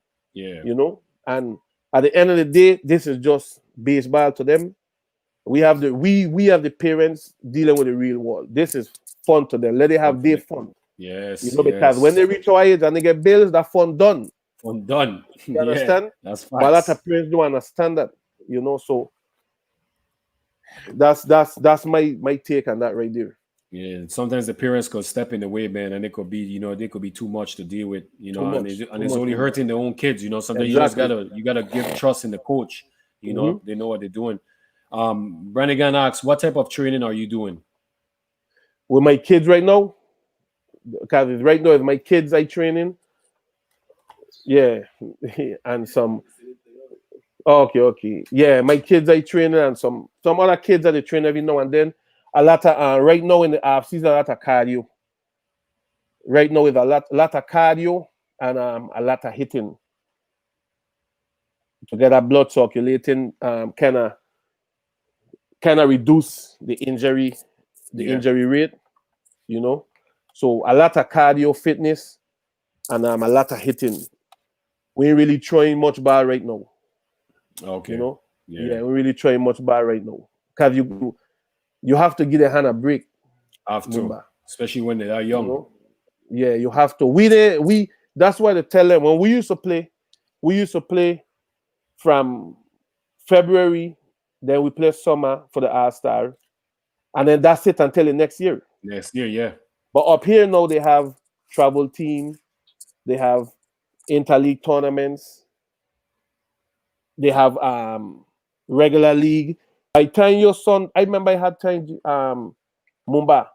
My son will play from Friday to Sunday. My son will play 8-9 games. Wow. Jeez. You know? Yeah. Because you gotta play to the Friday, you gotta play to the Saturday, and then you fall in a pool. And then you gotta keep winning to make it to the finals. Okay. You know, and that kind of how much teams in it.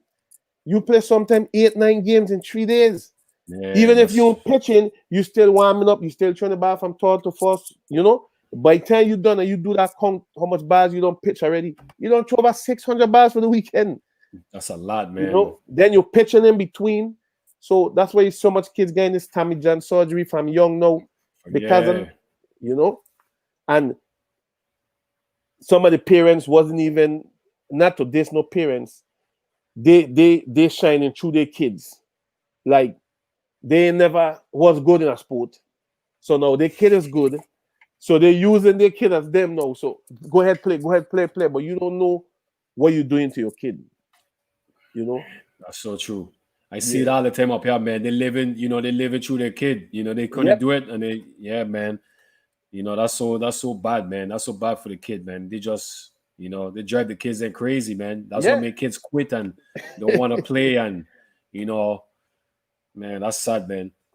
What was the biggest thing you learned being a coach? I know you say you kind of coach a little bit. What was the biggest thing you learned as a coach when you moved to the States that that really shocked you? Okay, dealing with just the coaching aspect. Yeah, the coaching aspect for baseball, like something that man, like that kind of opened up your eyes and kind of surprised you. Like, okay, for me, pitching, what surprised me was knowing the different pitches. You know, like when we was growing up, it was just like a fastball and a curve ball. You know, and then when I got there, it was like, man, you know, being good question. Knowing the hitter.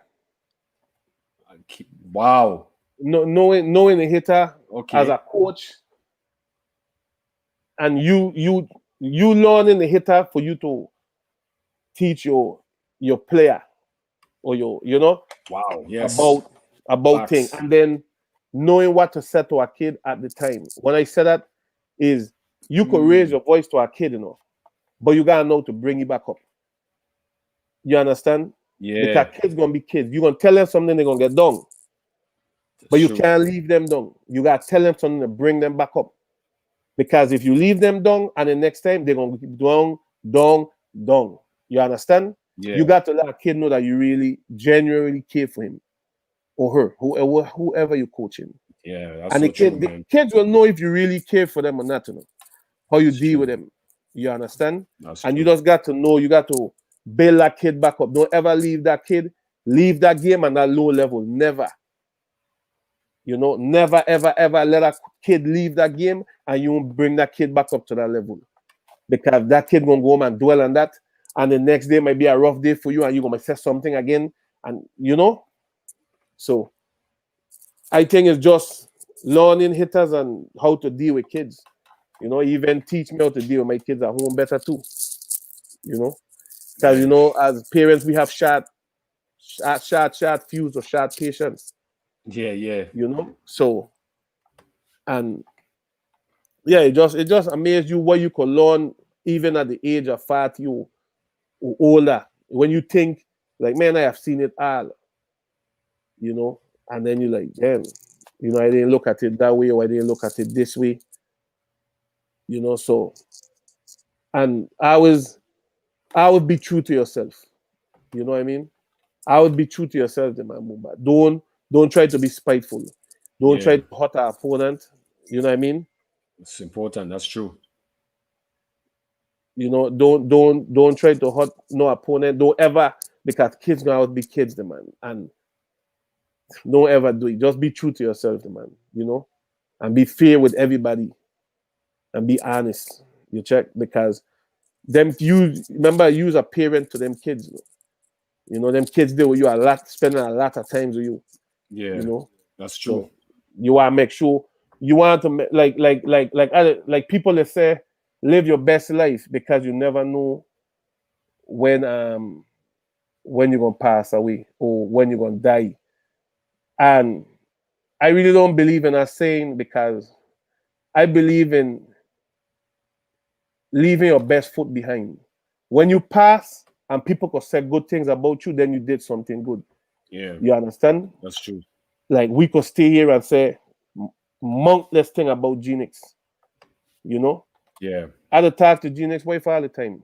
You know, and yeah, we could stay here and talk about Genix for 10 years.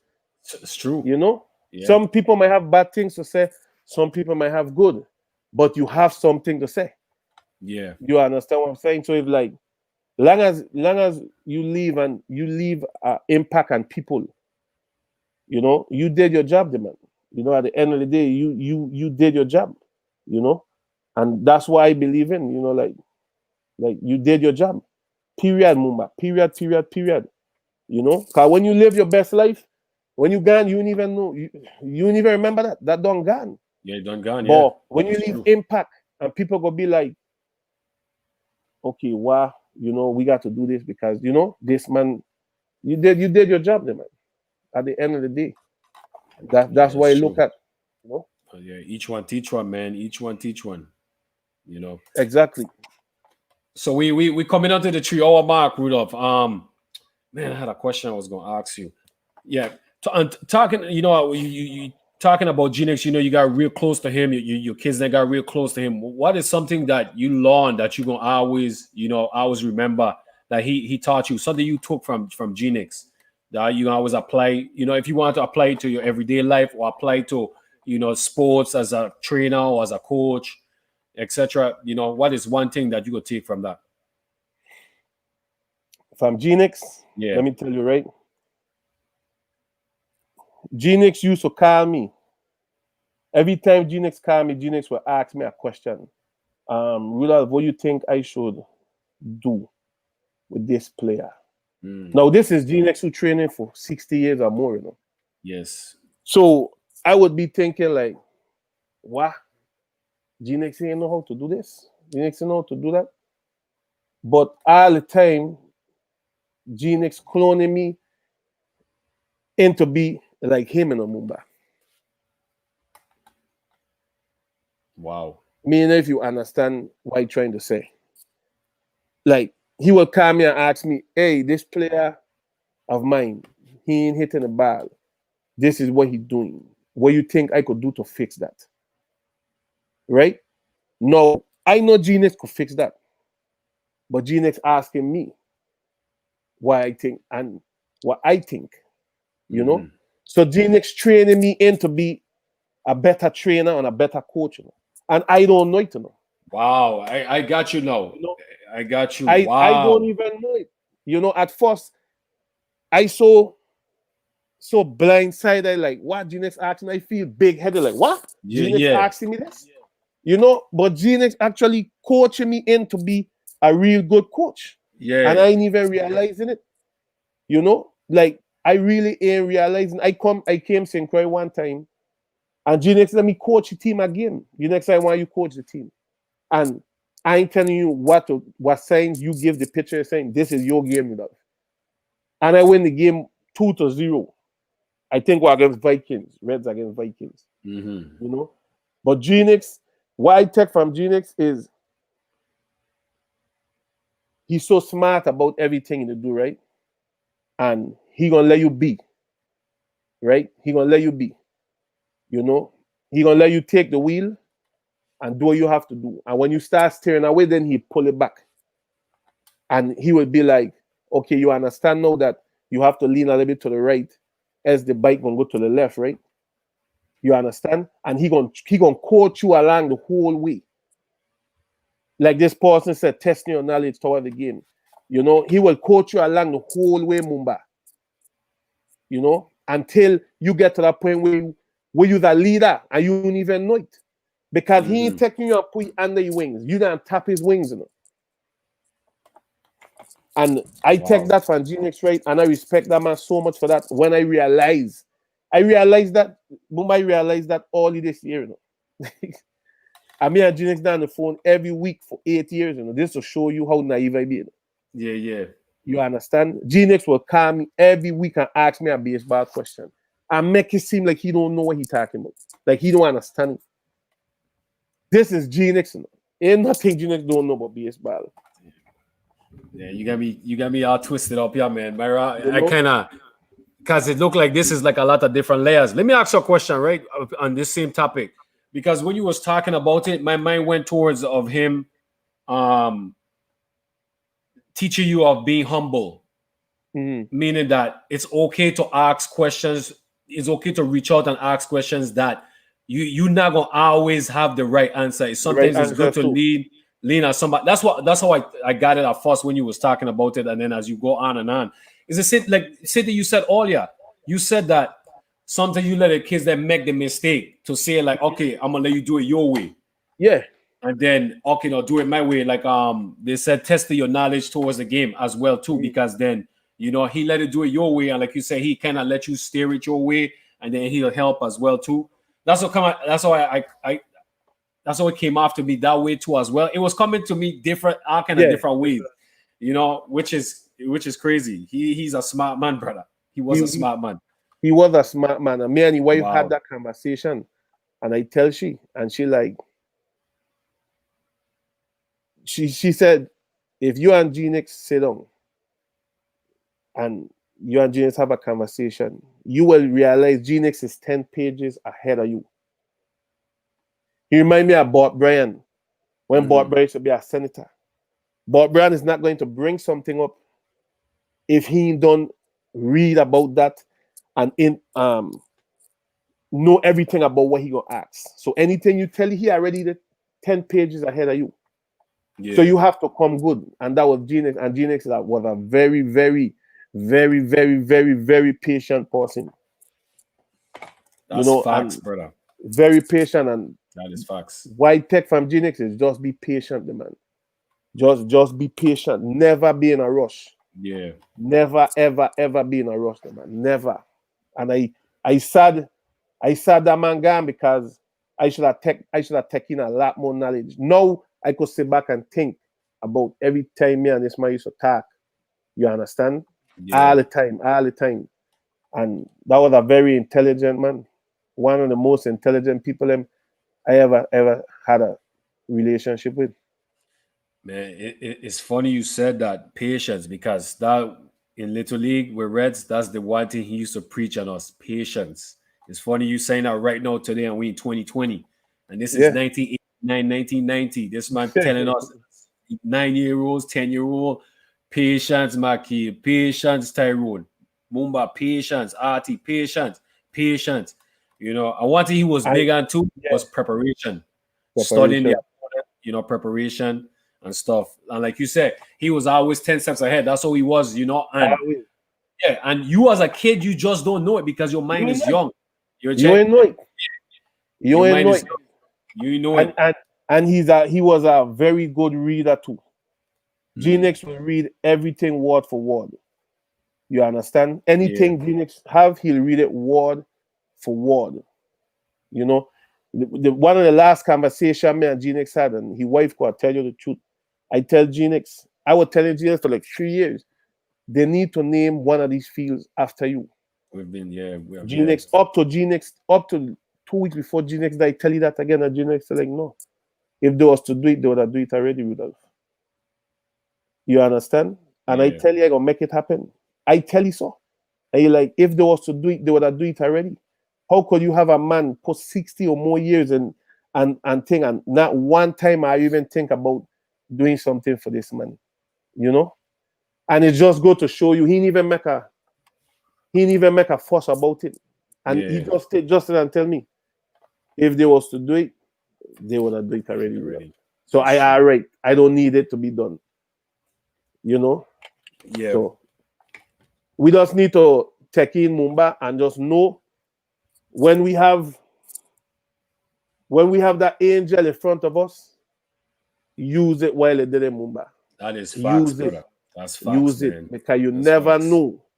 You never know when that angel ain't gonna be there no more. And that's why I'm gonna leave you with, you know, or whoever Yeah. watching or listening. Whenever you have that angel in front of you, use it because you never know when that angel gonna be gone, brother. Trust That's me. true. That's true. You That's know? true. You're right. Man, that's amazing, man. I got goosebumps and everything. I had goosebumps through the social when you talking, man, because you just dropping gems on me. I've learned so much from you today, man. It's amazing. Um, Mona, right? She was with Genius on his final days and stuff like that, and she have some audio. She have a voiceover audio that she repeat what Genius was saying. She wrote it down and she read it, Mm-hmm. and she asked Genius what you gonna miss most when you're gone, and he said he's gonna miss the kids. Mm-hmm. He gonna miss the kids. That's what he said. And it was touching that he said that. You could tell like he just loved the kids, man. He loved all the Love the kids kid. that man. You can't fake training for 60 years. You understand, Mumba? You can't Yeah, fake being around kids for 60 years. it's You true. could fake it for 2 years, 3 years, 4 years, 5 years. But you have to have love for it for you to stick around for 60 plus years.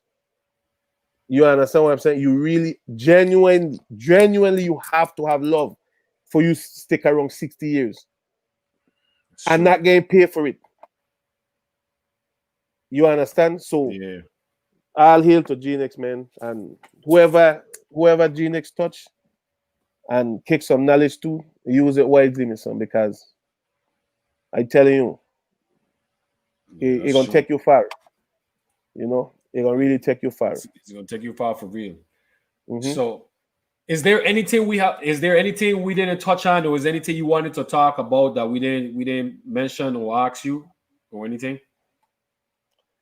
Nah, to be honest, I didn't know how the show would have go, Mumba.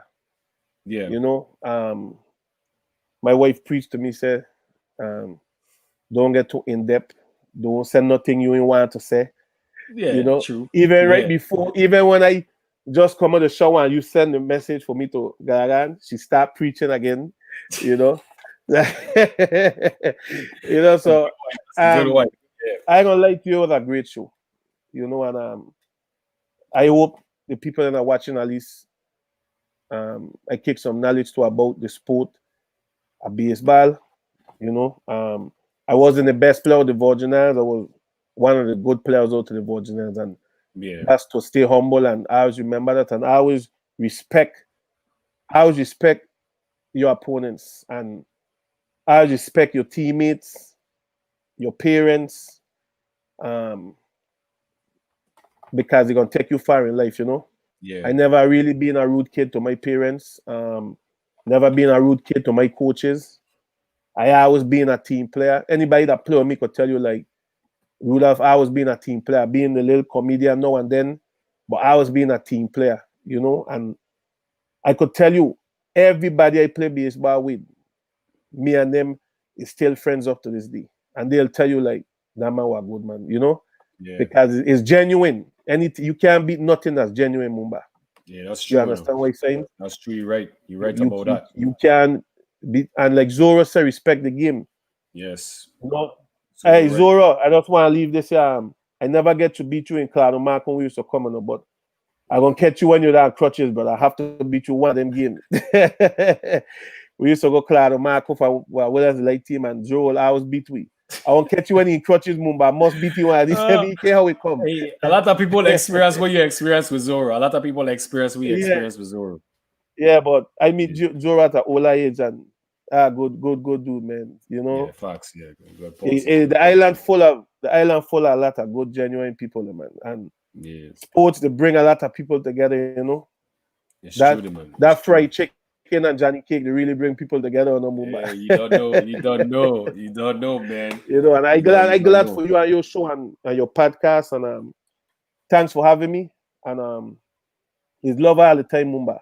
You know, every time you get a show, I kind of come in and go out. 'Cause I was doing something, but it's love all Yeah, the time. You know, for real, for you real, for done. real. It's love all the time.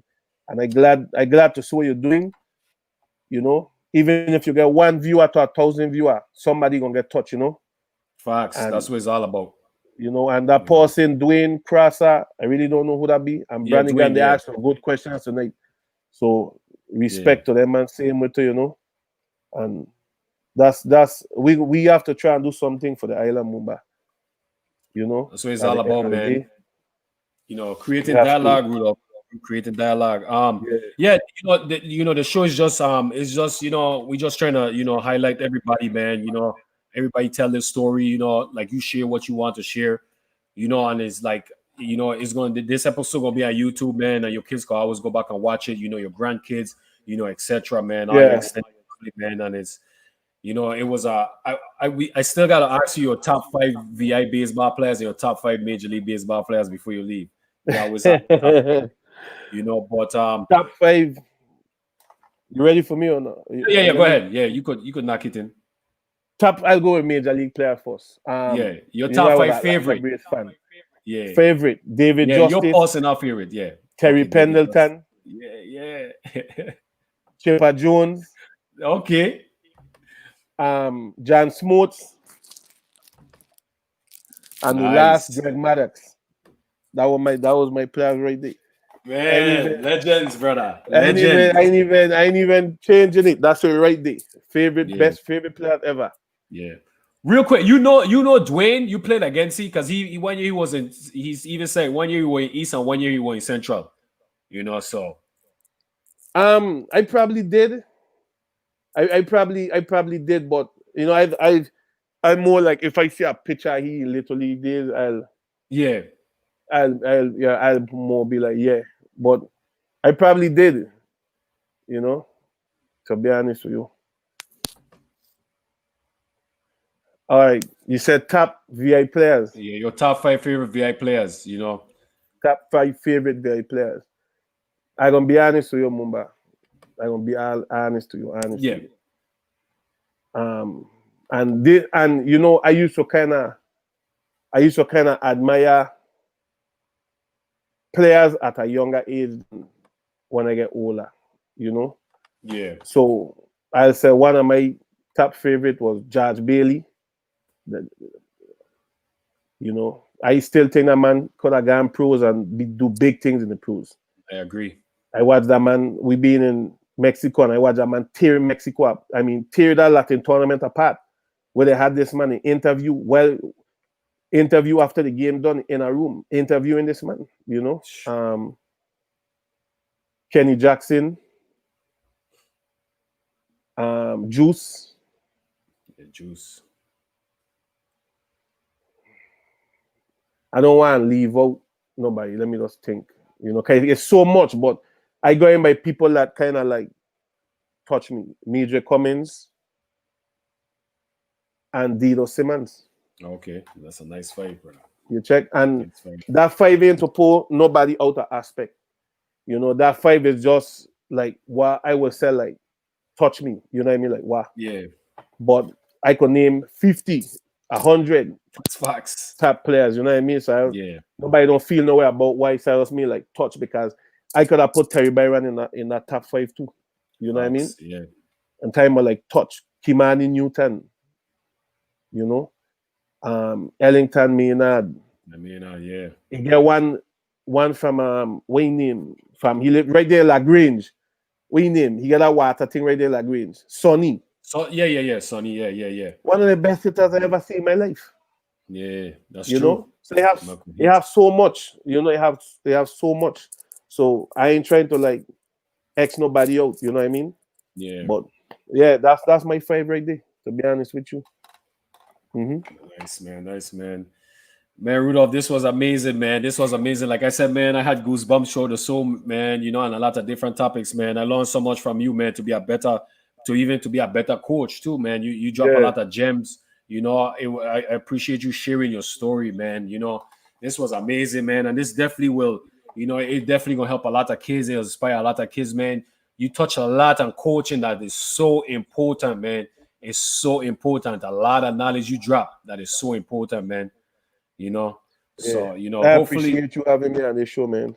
yeah, man, definitely, man. Appreciate Like I said, man, we was rivals, man, and You know, you somebody that I really, really cherish as a competitor, you know, as a friend, as an opponent, man. You elevated my game. You know what I'm saying? And I think that, you know, it's important that we kind of show love to one another, man, to Yeah. realize, like, you know, you made me better, I made you better, and you know, a Yep. lot of different players made you better, made me better, Mhm. etc. You know, so it's important we show love to one another, man. It's definitely we show love, you know, and show the Yep. importance how much, you know, how sports could bring unity Bring to one that another, is man. true.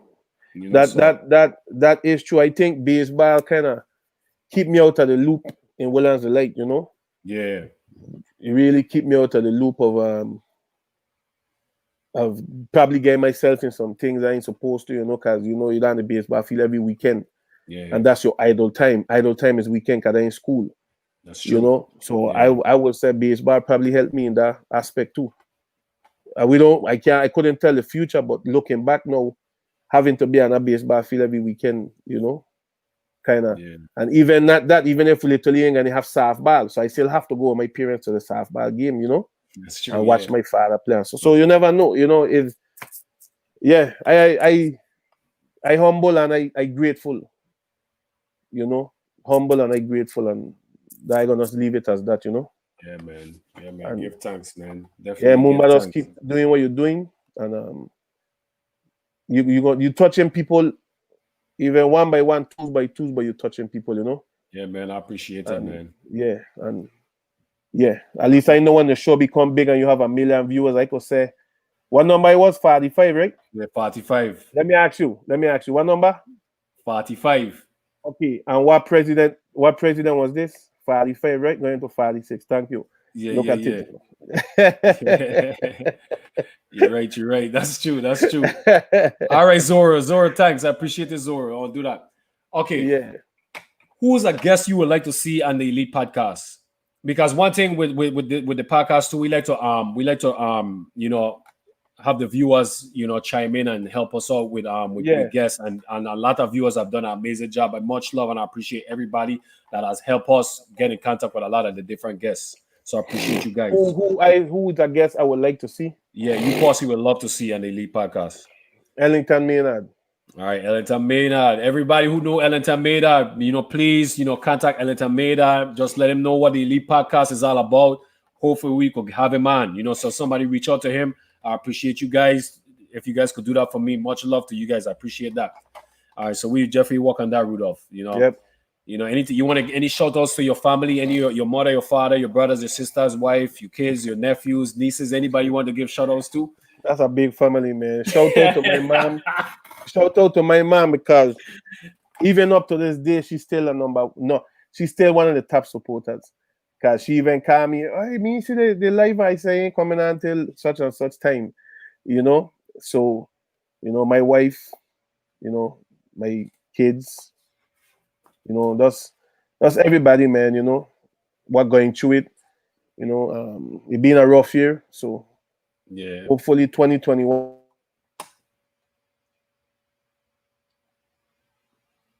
yeah, Best Rudolph went life up. or you're living your worst life.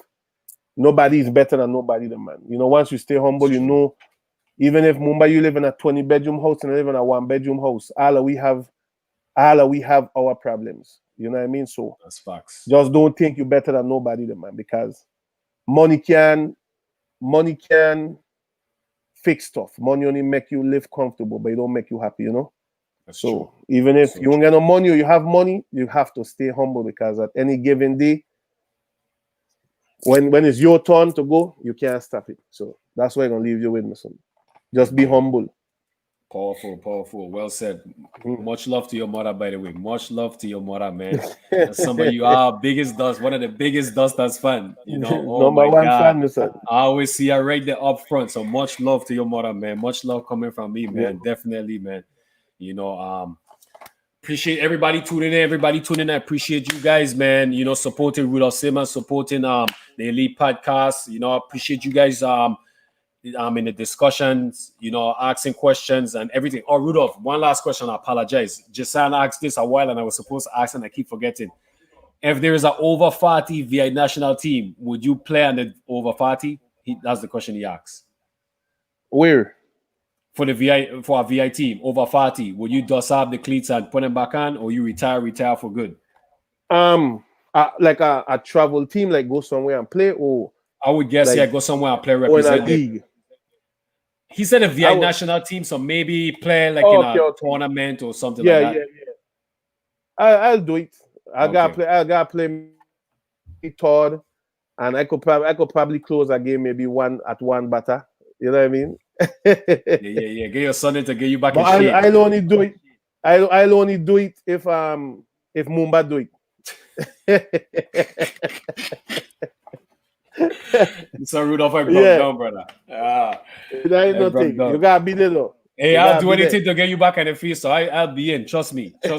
You know. Well, hey, that's watch out. We still competing right now. From 9 years old and up to now. If you play, I'll play. Facts. Hey, I'm in. Trust me. I'll be in. Yeah. So, RT, see what happened. Yeah, man. But viewers, I appreciate you guys and all your questions, your support for Rudolph. I appreciate you guys supporting the Elite Podcast, man. Much love to everybody. Hopefully somebody could get in contact with Editor Mena. We could have him on. This was episode 45. Episode 46 is Sunday. And Wednesday, episode 46. Wednesday, episode 46. Next week, Sunday, is my episode 47. Episode 46, we have Bulla. King Baka, we have Bulla coming out, episode 46, Wednesday, 7 p.m. Shout out to Dwayne, Kerryan, Zoro, everybody that have helped me out with all the different guests. I appreciate you guys, man. I appreciate you guys and all the other ones that have helped me that I forgot. So I appreciate you guys. So good night to everybody. Much love. I appreciate everybody. Everybody be safe. Everybody have a good night.